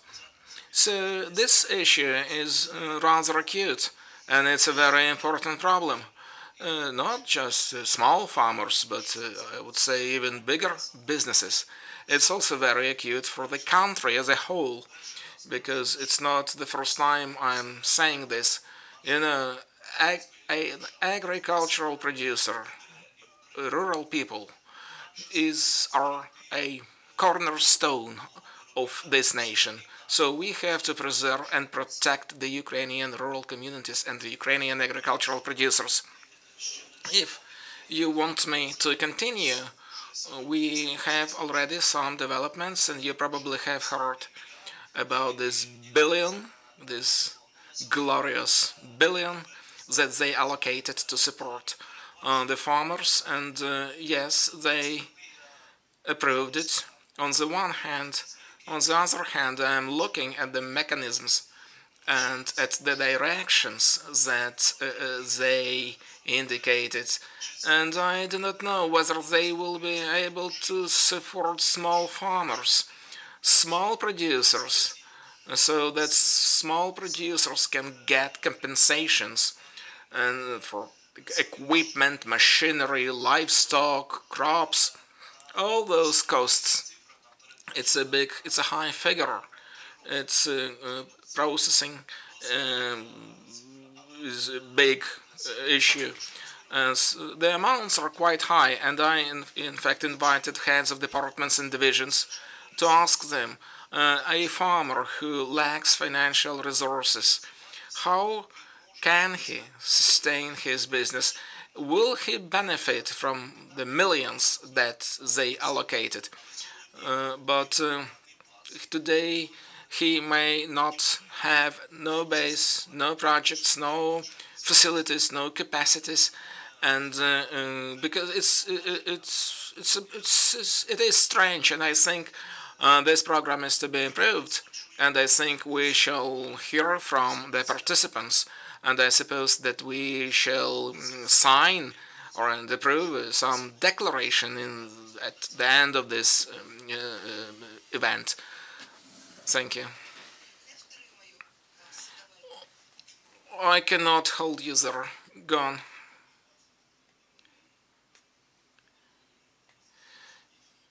Microphone, please.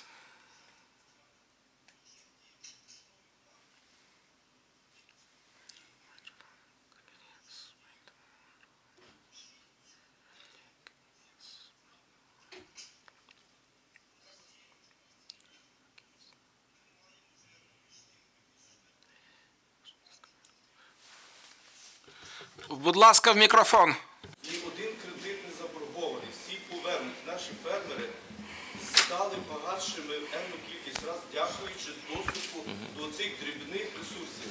Ваш досвід по Хмельниччині, по Житомирщині, йому бракує, ми даємо. Він має банківський кредит, ми готові дати йому сьогодні оцю невеличку суму, яка йому бракує закрити. І ми маємо на цьому досвід. Пишіть в бюджеті і кредитним спілкам ці програми, які ви розглашаєте. Дякую, Володимир Михайлович. Тим більше, що ми зараз до цього ж підійдемо. Трошки, нічого, через ви молодець, ви просто піонер. І це чудово. Да. Ні, ви піонер в розумінні як перший, розумієте? Так, але ми до цього дійдемо, тому що, ви знаєте, ми взагалі так вважаємо в проєкті, і це базується вже на багаторічному нашому досвіді, що це добре, коли є підтримка, допомога, скажімо, з одного якогось боку. Дуже добре, якщо, може, є і з іншого, але найкраще, коли проблема вирішується комплексно. От тоді, коли вже нема западаючих ланок, от тоді є велика вірогідність, що вся система піде догору в розвиток. І наше, Тамара Вікторівна, трошки пізніше, чесно, бо зараз зіб'ємо все і буде в нас збори. Збори з 2-ї години будуть. Все буде. Ні. Стривайте, ми зараз так розкажемо. Так що я хочу підійти до того комплексного вирішення проблеми, і Віктору Васильовичу це має бути дуже цікаво, тому що, я ще раз кажу, тільки з одну, скажімо, сподіваємося на державну допомогу. Класно, сидимо, чекаємо, нема, значить все. Сподіваємось на оновлення, там, скажімо, прибутковість, ой, чудово, але ж це не вирішує проблеми, розумієте? Ми вивчили дуже уважно багатющий світовий досвід. Тому що хочеш зробити щось, то подивися на ще чужі помилки. Ти все одно зробиш свої, але краще уникнути чужих. Використати міжнародний досвід. І наш проєкт таким чином щасливо побудований, він практично весь побудований лише на сучасному світовому досвіді. Мале фермерство. В Україні скільки відсотків виробляють приватні господарства картоплі? 95%. Овочі, фрукти – 85%. Суттєва доля молока, навіть зернові, ніхто не вірить, але ж це так, зернові поряд з агрохолдингами є суттєві відсотки виробництва зернових малими приватними підприємствами, фермерами. Так? Для того, щоб хотіти надавати ресурси, вони їх потребують. Одного слова «хочу» замало, має бути слово «можу».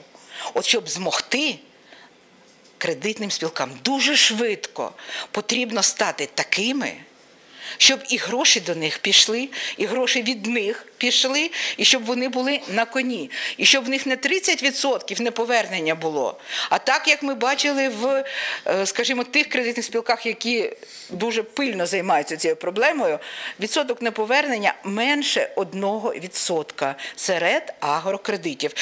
Банківська система довго мріє про те, і до того йде, ми і щиро це бажаємо. А в нас це вже є і буде. І зараз ми поговоримо з паном Ріцем Дікстра, який представляє спільноту саме тих дуже потрібних нам експертів з агрофінансування. Це група провідних експертів з Нідерландів. Тої країни, яка забезпечує шалений відсоток світового експорту, скажімо, овочівництва – 75%. Країна, яку, я нікого не хочу образити, але вона не найбільша на карті, на географічній мапі. Але подивіться, якщо порівняти з Україною, ну наче так, ну, скажімо, да? Але от той відсоток виробництва, як це стало можливо, завдяки чому? Які технології того агрофінансування існують, як нам їх набути? Нам допомагають в тому експерти. Пане Ріце, розкажіть нам, будь ласка, про спрямування вашої роботи. В чому це відрізняється від, скажімо, прийшов і прочитав лекцію? Дуже добре, всі аплодують, лекцію почули, навіть інколи занотували, що робити далі. Підхід експертів групи ПУМ інший. І в тому запорука успіху наш проєкт. Прошу, пане Ріце. Okay, thank you. Ну, дякую, Наталія. Дякую за це. І дякую за те, що запросили нас до цієї програми. Вже 9 місяців з початку її пройшло. І дякую за те, що запросили нас на цей захід сьогодні. Мій колега, він з Рабобанку, я вже говорив, і вже ми говорили, пан Козінець згадував про нього. І я також працював в комерційному банку в Нідерландах. І до кінця наступного тижня ми працюємо в Україні, перебуваємо в Україні, ми відвідаємо певні кредитні спілки. І, можливо, коротко можу сказати про нашу фундацію. Це група волонтерів, добровільців у різних галузях. І у нашому випадку ми представляємо банківський сектор мікрофінансування. Ми усі волонтери, як я казав. І ми, можливо, завершили вже професійну кар'єру і зараз працюємо у фундації. Ми маємо досвід банківської діяльності, маємо досить суттєвий досвід того, як організувати належні фінансові послуги. Але я міг би кілька слів сказати про це, як ми працюємо. Ми ділимося знаннями, і це найкращий спосіб досягти мети. Синергія, як ми її називаємо, об'єднання зусиль – це той процес, який ми починаємо в Україні, об'єднуючи знання і потенціал з різних джерел, різних людей. І оце саме те, що називається синергія. 1+1 дорівнює 3 у нашому випадку. Як ми це робимо? Ми маємо досвід роботи в фінансових установах. Таким чином ми розробляємо стратегію, яка могла б забезпечити збалансовану політику. Ми знаємо, як забезпечити бізнес-аналіз, як здійснювати бізнес-аналіз, яким чином встановити надійні факти, цифри, які стануть основою проекту, яким чином це реалізувати. Але це не єдине, що нам потрібно, це перший крок. Але важливим кроком є також місцевий досвід, місцеві знання фермерів і клієнтів. Ви знаєте ваших клієнтів, ви знаєте вашу місцеву економіку набагато краще, ніж хто завгодно, який має статистику Центрального бюро чи якогось Держстату в Києві. Ви знаєте реалії і місцеві ринки, ви знаєте ваш бізнес. Упродовж тривалого часу ваші організації, вже, може, десятиріч, ваші організації працювали на місцевому ринку. Ми можемо запропонувати досвід інших місць.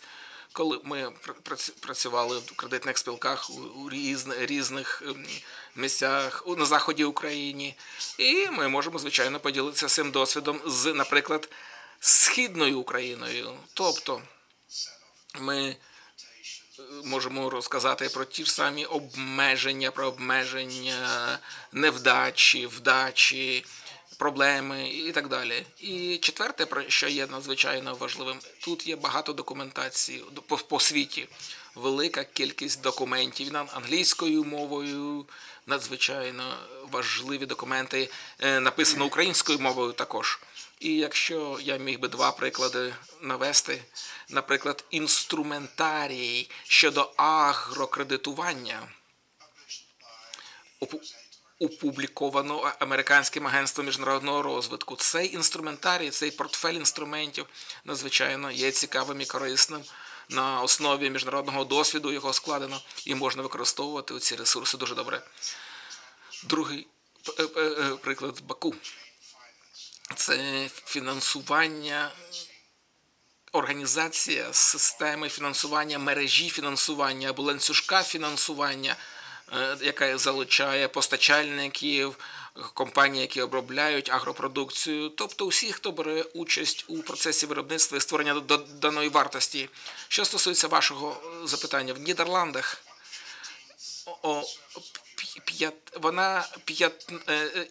Україна в 15 разів більша за Нідерланди. У нас 17 мільйонів проживає людей. Наскільки я пам'ятаю, Україна 40 має, це вже в 2,5 разів більше. Але ваша країна у 15 разів більша за розміром. І Україна має чудовий ґрунт і чудову землю. І це, звичайно, є потенціалом збільшення як розміру вашого агросектору, так і якості вашого сектору, вашої продукції. Але в нашій маленькій країні ми маємо досить великі показники агровиробництва. Звичайно, ми не за розміром такі, як Україна, але ми використовуємо надзвичайно інтенсивні технології у теплицях. Подивіться на західну частину Нідерландів, ви побачите, вона вся покрита склом. Тобто це надзвичайно інтенсивні методи виробництва. Я не фахівець у агровиробництві, але мені здається, це те, що можна зробити і в Києві. Київ може розробити агропродукцію на певних територіях, на більших територіях. Тобто, і, звичайно, це запитання до спеціаліста, агроспеціаліста. Але необхідно пам'ятати, малі підприємства в будь-якій економіці, Німеччина, Сполучені Штати, Нідерланди, є двигуном розвитку економіки набагато більше, ніж великих компаній. Якщо інвестуєте $1 мільйон в 15 виробників або $1 мільйон в одну мультинаціональну компанію, то я можу вам сказати, що малі виробники, які отримали інвестицію $1 мільйон, створять більше робочих місць, забезпечать розвиток місцевої економіки, а великі компанії – це великі централізовані фабрики, які використовують транспортну мережу і так далі. І, тобто, малий бізнес є мотором економіки. І я можу сказати, що сільхозвиробництво у Нідерландах, в теплицях, і ще одна, я завершую, найбільші фермери, я можу вам сказати, що вони не такі великі, як середні виробники в Україні. Енергія почало битися інтенсивніше, тому що ми дійшли зараз до тої частини нашого обговорення. Because today that we are reaching the point that is extremely important. Yes, thank you so much. The access to financial courses, financial university, it's what POOM created. It's a financial university on agri-lending, and our experts operate based on the following principle. They stay with the local credit union, they appreciate the local conditions, and they try to help to design a policy that would fit this particular credit union, because there are no general solutions. Again, Sergey, it goes straight to your heart, and I think that the development of skills and knowledge would not be enough. I think in order to reach a new level of agricultural production in this country, it's what Viktor Vasilievich mentioned, we need a comprehensive approach. If we have a farmer with, as a member of this credit union, he got a loan and he is coming 2 months later to tell you that his corn all died out and it went black and no yield can be expected. It's a big disaster, isn't it? Or, for instance, farmers obtained a loan, like the cucumber producers, for instance. It's quite in demand, but when they have cucumbers, they must understand that there is such thing as a standard, and no one was going to buy cucumbers one by one, and what they are going to do to repay your loan. I think that this is something we have to bear in mind, and we have to discuss it within the credit union and the producers. So we have to improve the quality of the agricultural production. It's not about what we are doing in this project, but Sergei Slipchenko is going to say a few words. He is working with other USAID project. It's about the growth from the other side, and our link, our partnership is a prerequisite of the success. I mean, efficiency of agrarian production and proficiency of credit unions. Sergei, what would we comment on that? Very briefly about our project. Our project, by its name, says that we support agrarian and rural development. We have several trends of working. We work with SMEs and service cooperatives in terms of improving corporate governance in the service cooperatives, certification of SMEs, and some others. My function is to find funding sources for good projects. Frankly speaking, it's possible to find finance for SMEs. I make trainings for compiling financial models for middle-sized enterprises, and afterwards we support them when they are trying to get financing from banks. But there are certain issues in relation to service cooperatives. If it comprises certain bankable structures, it's one thing, but what to do to other service cooperative members who are farms or are smaller in size that are not interesting to banks. The credit unions can greatly help in this terms. Fast work, liquidity, it is what banks cannot be providing nowadays. But there are certain limits in amounts. From our side, what we see today, it would be extremely helpful and important if a service cooperative or other legal entity that would arise after the new law is approved, if they could get funding as a legal entity. Why? If it's about rural development, we should mention the added value. It's some processing, sorting that helps to get higher value, or creating certain patches of products.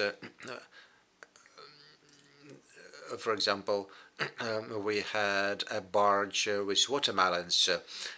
We had just a lot of farms, but it was not easy to form just the barge for 250,000 tons. But what is distribution of liabilities and rights in LLCs in the rural areas? In my opinion, what we should do, we need to create the agricultural service cooperatives, and we are working at that. and it is mentioned in the new law in terms of improving corporate governance to make it creditworthy, to make it able to get loans from credit unions as well. Why so? Because the credit unions have are the priorities. Banks are looking through scoring models, a set of statistical indicators they have, and certain risks, while credit union looks at individual members, what they are doing, where they live, and they take into account much more parameters. The credit union will continue working in the region, so they can provide more powerful resources for service cooperatives that create added value in rural areas. And it would be, I would say, one of revolutionary technologies. Still, as of today, our activity goes ahead in the environment that we are having now. We have certain accomplishments, though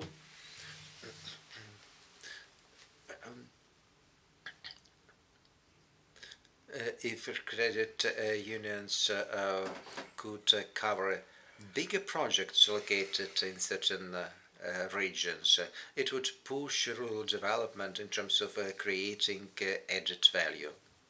It's my opinion. Thank you, and it will be accomplished, let's hope. The amendment we proposed to the draft law, cooperatives should be able to take loans from credit unions, and we insist on that. Cooperatives are just unions of members, but until we understand that money is given to certain business, you will have to have just your pension or your salary as a collateral, or your own house. It takes to work with small businesses because business is the driving force of economy. So passing from supporting agro production, its efficiency, cooperatives are just created to raise efficiency, not to make the ministry happy. Cooperatives are made in order to raise productivity of labor. One classic used to say that to win, we need to raise the productivity of labor. It's the issue number one for us, to raise agrarian productivity of labor. And the credit union becomes a focal point for the community development. Mr. Bryan also said that in the first session, the money earned by the community stay in that very community. It's just the great advantage for the Irish. We earned that and we use it for our development. It's the community development. I was surprised when, without mentioning social impact, they do have such an impact, but I couldn't find a credit union that wouldn't work for the community development. They do have social impact, and it is important for investors. It matters to whom they give money. The community development, territorial development, the third project takes care of that. We cooperate with it. Mickey Muley will have a short presentation about that. One more question to you. What is your vision regarding the potential role of that hub, that is the credit union that concentrates financial resource, knowledge, advice, inspiration, regarding the regional programs related to regional motivation and incentivizing economical development of territories. It's a great honor and pleasure to be here today.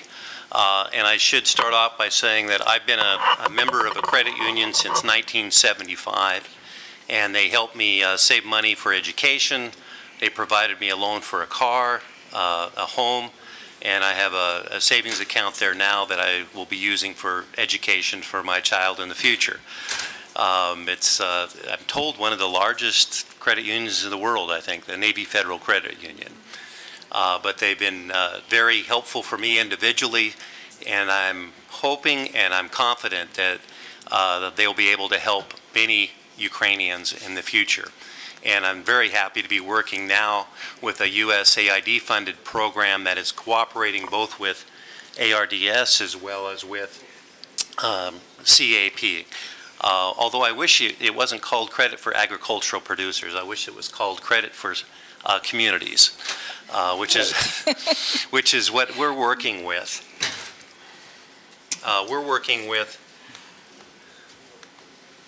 We're currently working with 50 communities in 7 oblasts of Ukraine. And these are communities that are going through consolidation. As you all have heard, Ukraine is going through a decentralization process. They're pushing responsibilities down to the communities so that the communities can be, community leaders can be more responsive to their citizens. This also requires the citizens to play a more active role in their community. One area, this has been done in many parts of the world where Ukraine is very unique, is simultaneously, concurrently with decentralization, communities are going through amalgamation. So villages, settlements, small towns are uniting, coming together as a community and trying to figure out how to work together to improve their public services, improve their economies, and improve their quality of life. And it's Dobre's role, this stands for decentralization to obtain better results and efficiency. Few people say the whole name, but it's Dobre. It's our role to work with leaders of the community and the citizens of the community to work together to create a vision as to what their community should look like in the future, and then figure out what kind of assets they have and how they can use those assets in the best way to achieve the results that they're looking for.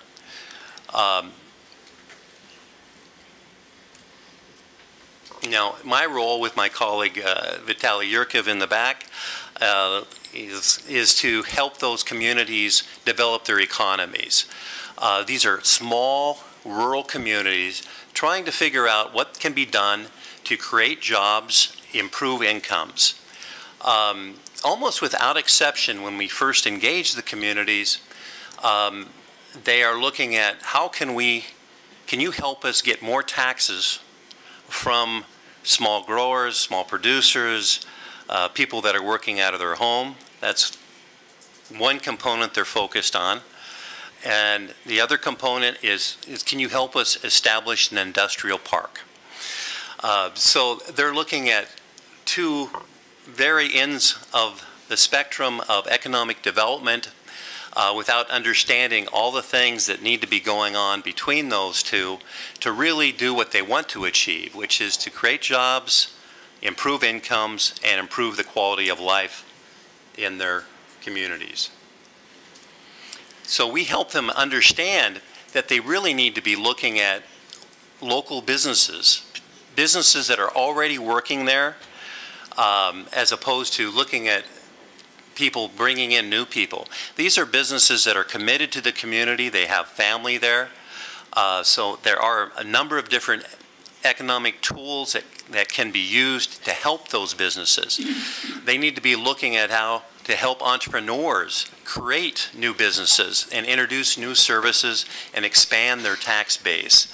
What can be done in the schools to help educate children and help them understand business and help them launch their new business. There's only so much all the AID types of projects can do. We create opportunities, we work with the citizens, we engage them, we give them new ideas, new tools, and it's really up to them to do the work and to really provide the fuel that will lead to change.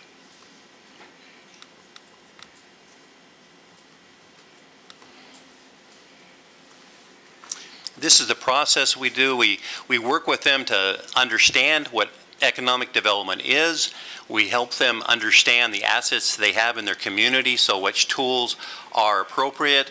And then we help them develop programs and implement projects using all of those tools.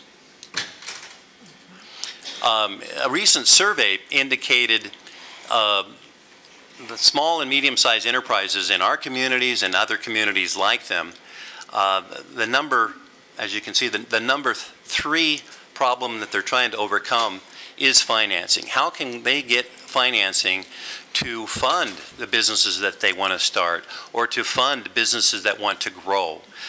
It's interesting that corruption is down on the list, and talking with people in our communities isn't construction a barrier to operating your business? And they said, you have to figure out how to work around it in Ukraine. If you're not working around corruption, you're not going to be in business. And it's not our, we hope to work together to reduce the corruption, but small business leaders are working here. They're figuring out how to work around it, through it, but where they really need help is financing. They need financing so they can buy inputs. They need financing so that they can invest and buy equipment, and they need financing so they can operate their business. And banks are not filling that role. Cooperatives and credit unions, which also are a cooperative, they have the ability to do this. We're helping these communities become communities, helping them come together and realizing, like I mentioned, that we're settlements, villages. One of the communities that we're working with, before they became amalgamated, they were actually more than 25 different units, 25 different settlements, villages, small towns, and now they're together as one. Our friend from Ireland mentioned that the role that credit unions can play is actually empowering citizens, but it's also giving them a way to come together and realizing that by working together, they can do something that the community needs, that they need individually. Whether it be financing, certainly is one key area that needs to be addressed. And small banks, there are some lending programs available, but the demand for funds far exceeds the supply, especially in these small rural communities that are just coming together and trying to grow, trying to improve their quality of life. And that's where credit unions can play a critical role, and developing cooperatives so that they can use financing, but they need assistance in accessing inputs, accessing markets. And one individual growing berries, about all they can do is go out on the street or hope that the community develops an effective farmer's market. But by coming together and working together and growing, they can access much greater markets, get a better price, and ensure that their products are being sold consistently. And they know that they're going to have an income, and if they get a loan, they can pay that loan back so that they can plant more next year, grow more, hire somebody, and increase their income. So there's a great deal. There's a huge role for cooperatives, for credit unions, especially in working in our communities. decentralization and amalgamation of these new communities is very important to the future of Ukraine.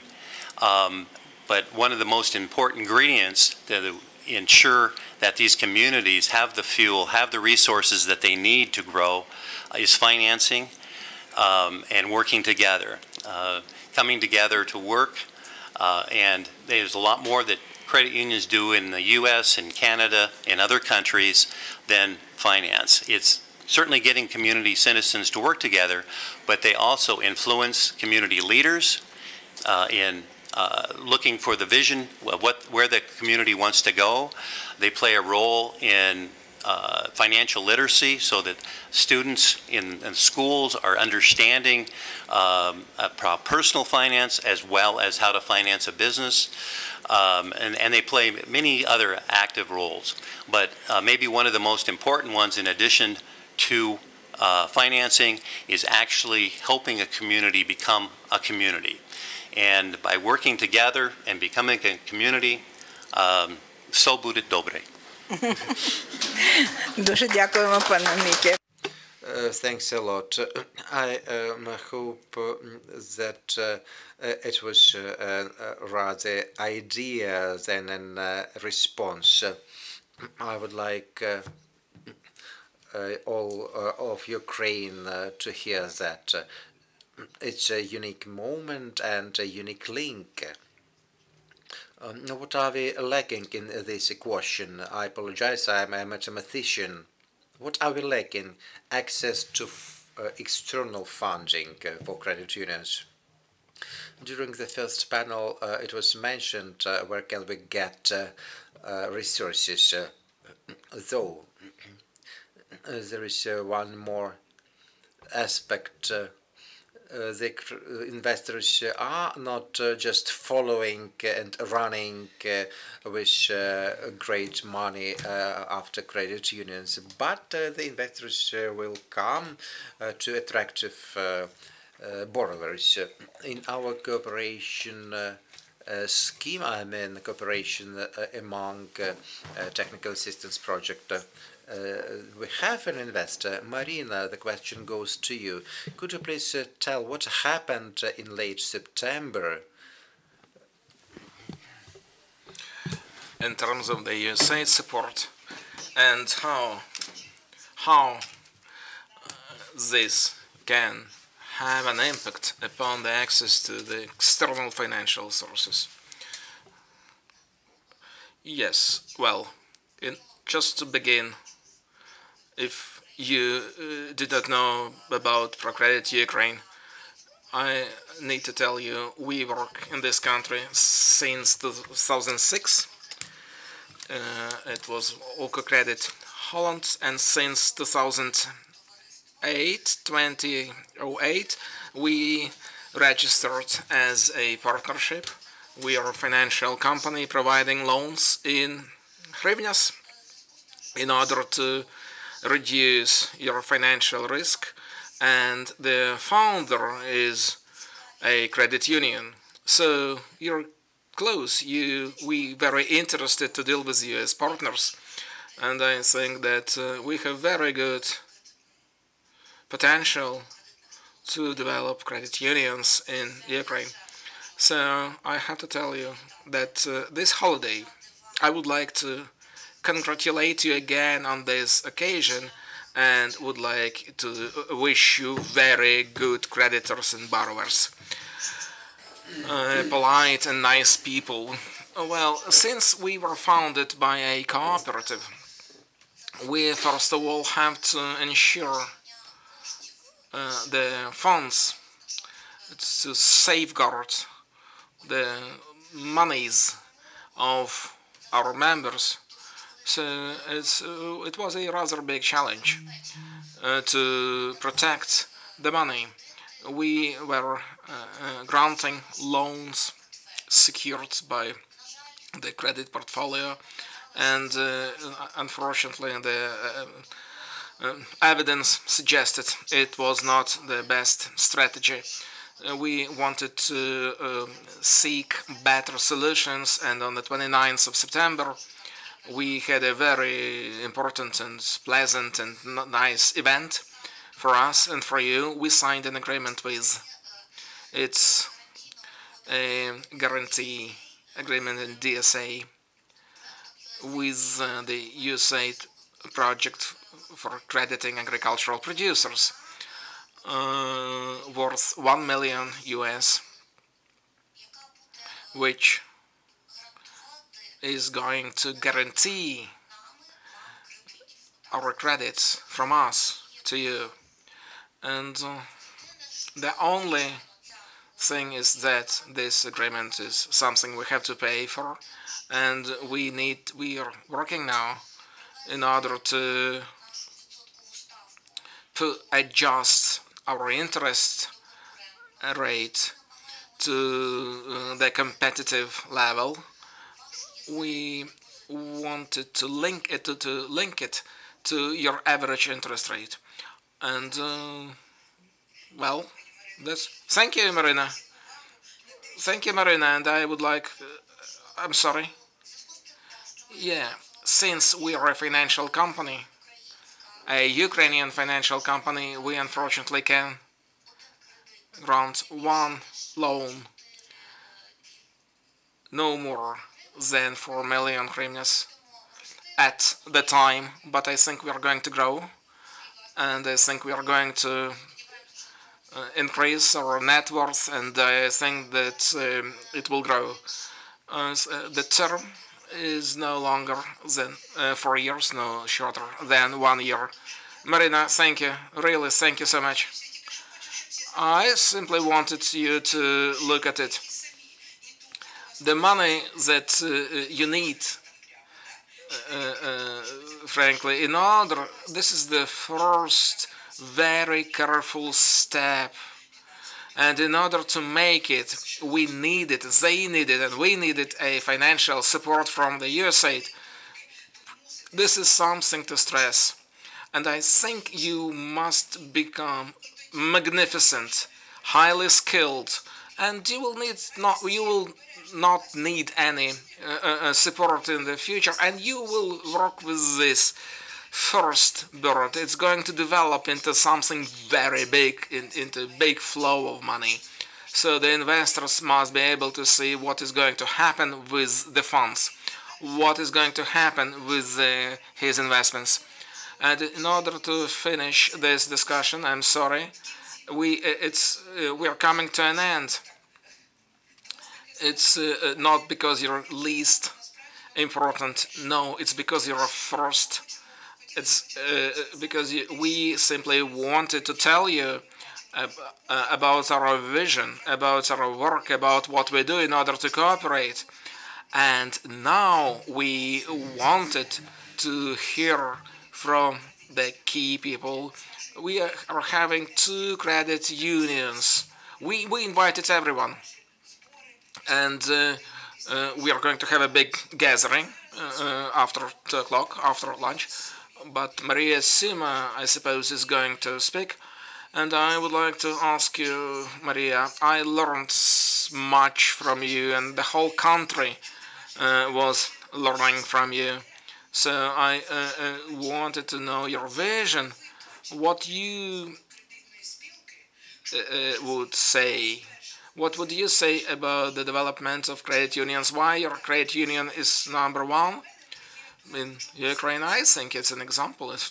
To me, at least, it's a very good example. Can you tell us more about it? Thank you.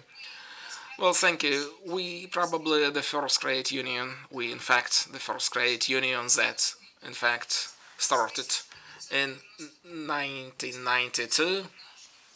That was actually the first year of independence. So the biggest, first of all, we could not hope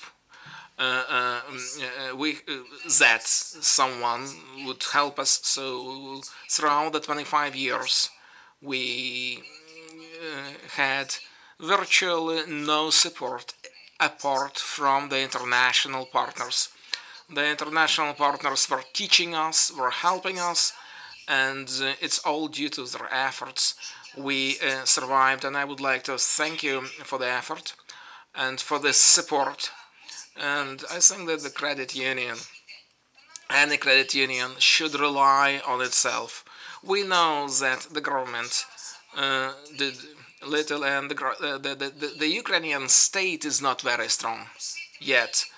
And we hardly can expect any help, any significant support from the government. The only wish is just to just give us more space. Do not impede, and give us an opportunity to do something to sustain our businesses, to develop. We spend a lot of time to make sure that we comply with all regulations, all small rules, and of course it's a barrier to the development of credit unions. And as a credit union, how a credit union can help its members, and how a credit union can be involved in the social development of the local community. I think we go to the community and we want to learn about the community's issues. And having this intelligence, having this knowledge, we can design our services.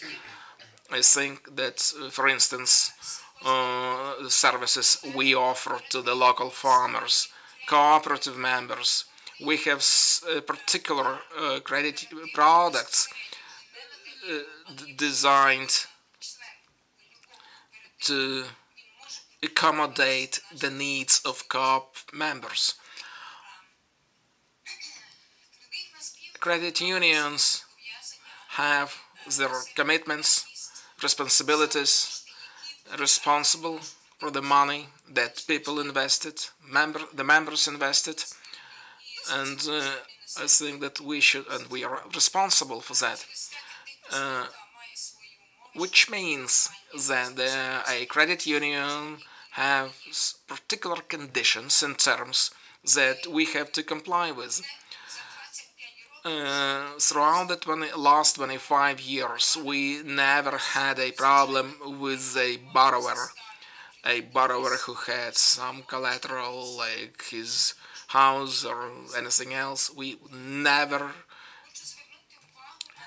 took this collateral from our member.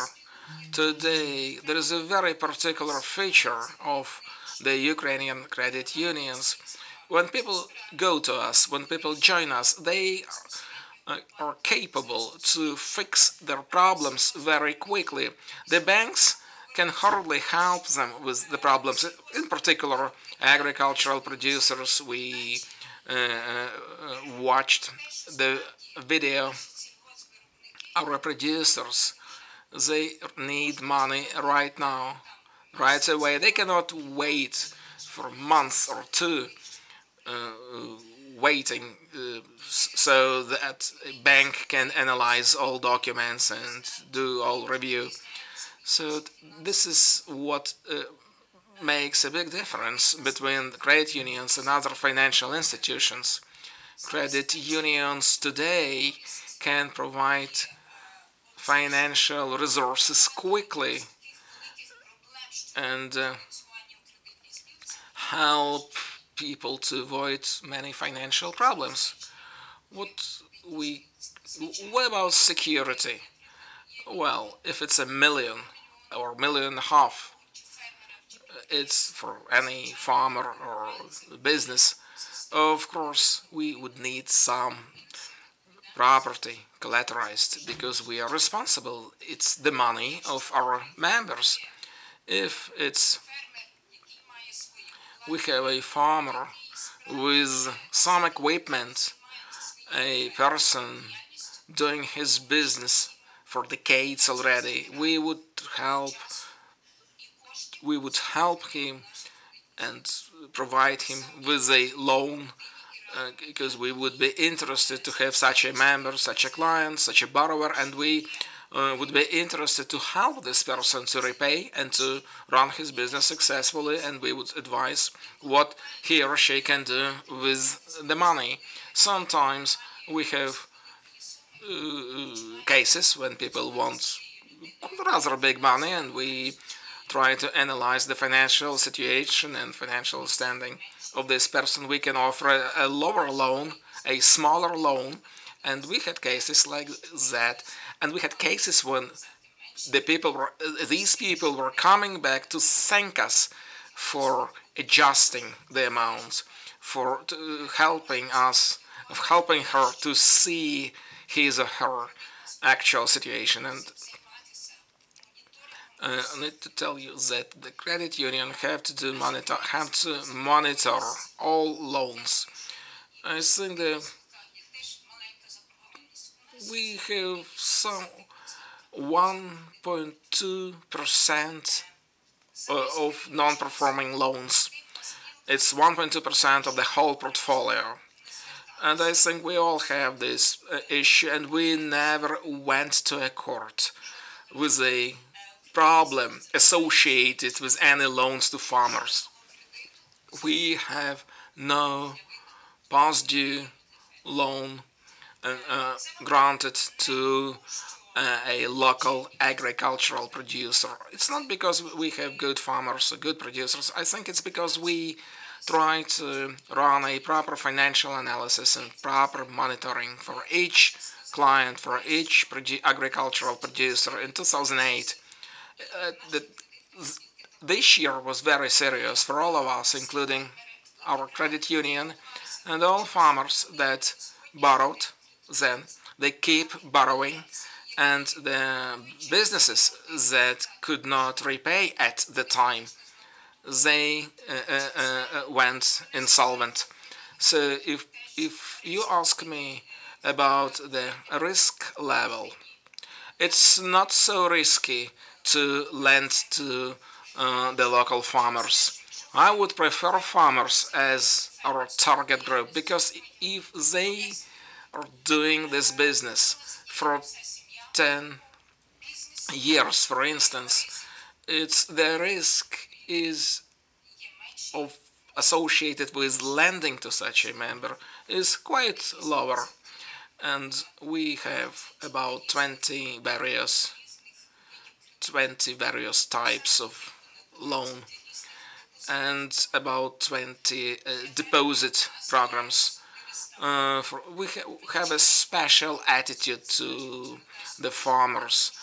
We do not wait for cheap money. We're quite capitalized and quite a capitalized institution, and we, I think, have enough capital to set funds to credit the local agricultural producers. Let me get you some amounts. The highest interest rate for an agricultural producer today within our credit union, 34% annual. It's the lowest interest rate. There are some conditions, special conditions, 18 per year. Sounds like a fairy tale, and it's full with no additions. No, it's yes, and I have to mention our colleagues, our credit unions. I am from Lviv Oblast myself. I have to tell you how we cooperate with the local authorities, the oblast authorities, the local authorities. The only oblast in this country that, in fact, is in cooperation with credit unions. That's the only administration. The Lviv administration is the only authority at the oblast level that is in very fruitful cooperation with credit unions. It's mainly about loans to run the energy efficiency programs. They supported the CU members. They involve banks as well. But I have to tell you that the credit unions granted loans to support this energy efficiency program maybe 10 times as high as the banks. It's a very promising activity. It's a very interesting trend, I have to tell you, because what Will said about the local communities, when the communities begin this way, I think it's very productive approach. I think today in Lviv Oblast, they went this way. We supported them. And today we already have other projects in order to compensate for some costs of agricultural producers. We reimburse, and they reimburse some interest. And I can tell you the state budget paid to our members about over 4 million hryvnias within this energy efficiency program. It's just for our credit union. There are other Nisia, Batkivshina, other credit unions that were involved in this energy efficiency program and other programs, and the budget compensated. Today, the local councils, the local radas joined the programs, the city councils, and if you look at the percentage they reimbursed for energy efficiency projects, it is zero. If the regional and district budget joint compensation projects, it will be 0%. Presently in the region we have programs for compensation of interest rates for anti-terrorist operation participants. So we have a new project in this field. Our credit union issues relevant loans. It's our pleasure to do that. We are trying to help the people who defend us and our state. Thank you very much. The credit union is the center of development. I would like to draw the attention to the deficiencies. And today it was said that funds are allocated for funding agrarians, and the funds are underused. It is because the credit unions are not granted access to state programs. If they had an access, the funds would be used in a better manner. Time presses.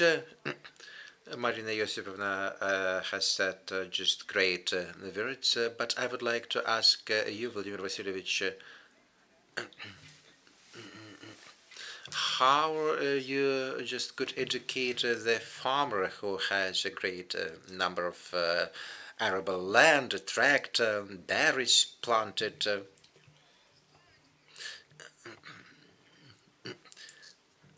I agree with what was said by previous speakers. Please do not impede us in our activities. The examples were made by our international partners. I would like to present the union I belong to. We work in central Ukraine. We were created within the NGO Soyuz Chernobyl. Our main objective is the social protection of Chernobyl disaster victims. But with the time being, Maria mentioned the 20 credit products. This year we celebrated our 20th anniversary, and during this time we mastered agrarian loans. We cooperated with international projects. From our first steps, we cooperated with one Canadian project. We're very thankful to them. They brought much from them, and this project is also our partner. I would like to discuss the changes in agrarian crediting loan. We have 70% of arable land in our region. We have grain producers, vegetable producers, livestock breeders in Cherkasy region. Presently, we credit actively, and I agree with what Maria has said. Crediting in the agrarian sector, in our opinion, is less risky than commercial projects or consumer credits. And presently, our credit portfolio by 1/3 has agrarian credits. Now we have people who start from half hectare up to 1-2 hectares. These are people who joined their land shares and planting mainly agrarian products for feeding their animals. Pigs, cows, rabbits, and people just want to buy a milking machine and would like to get a loan. How many cows do you have, we ask? We calculate no. You need to have one more cow, or it's not reasonable for you to buy a milking machine. It will not be profitable for you. We have many examples, like Maria said, when farmers who previously used bank services, due to certain services, come to us, and since that time they have become our permanent borrowers. The previous year the borrower took 1 million, this year 2 million. Just from 2 million they raised to 5 million. We have 81 farmers presently, starting from 20 and up to 600 hectares. So they have. Although we have examples when farmers leave us. One farmer stayed us for 15 years. He started taking land in Poltava region. He has more than 1,000 hectares now and said goodbye to us. But those who stay with us, we try to take into account the circumstances, just postponement of interest rate payments and other advantages. We had such an example that a person was involved in other business. She had a textile factory, and they invested to invest in money.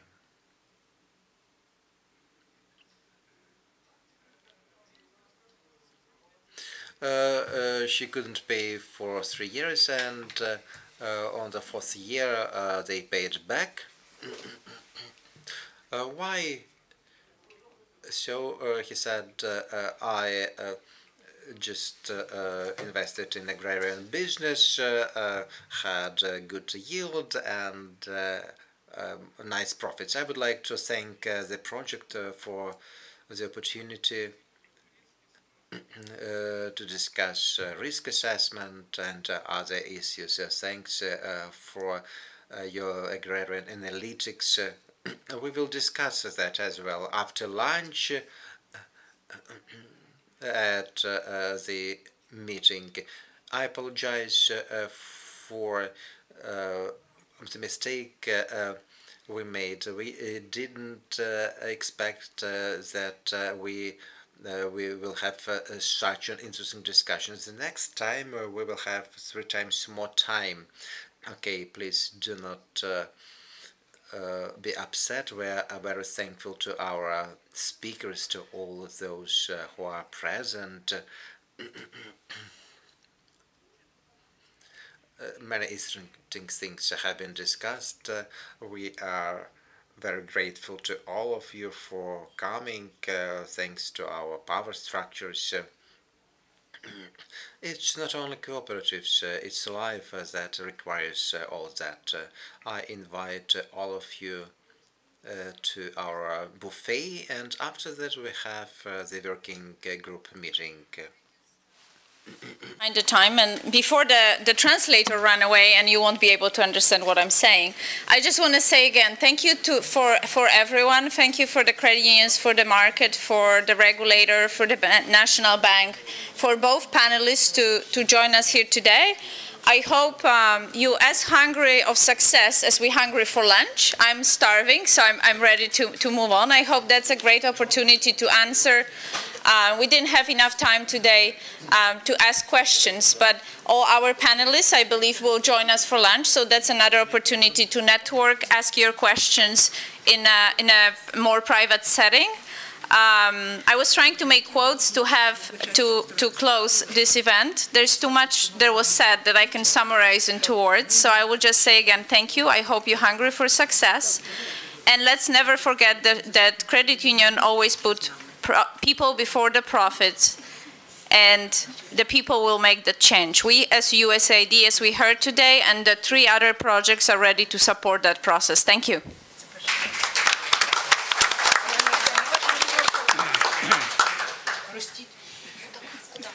Так, всі запрошуємо до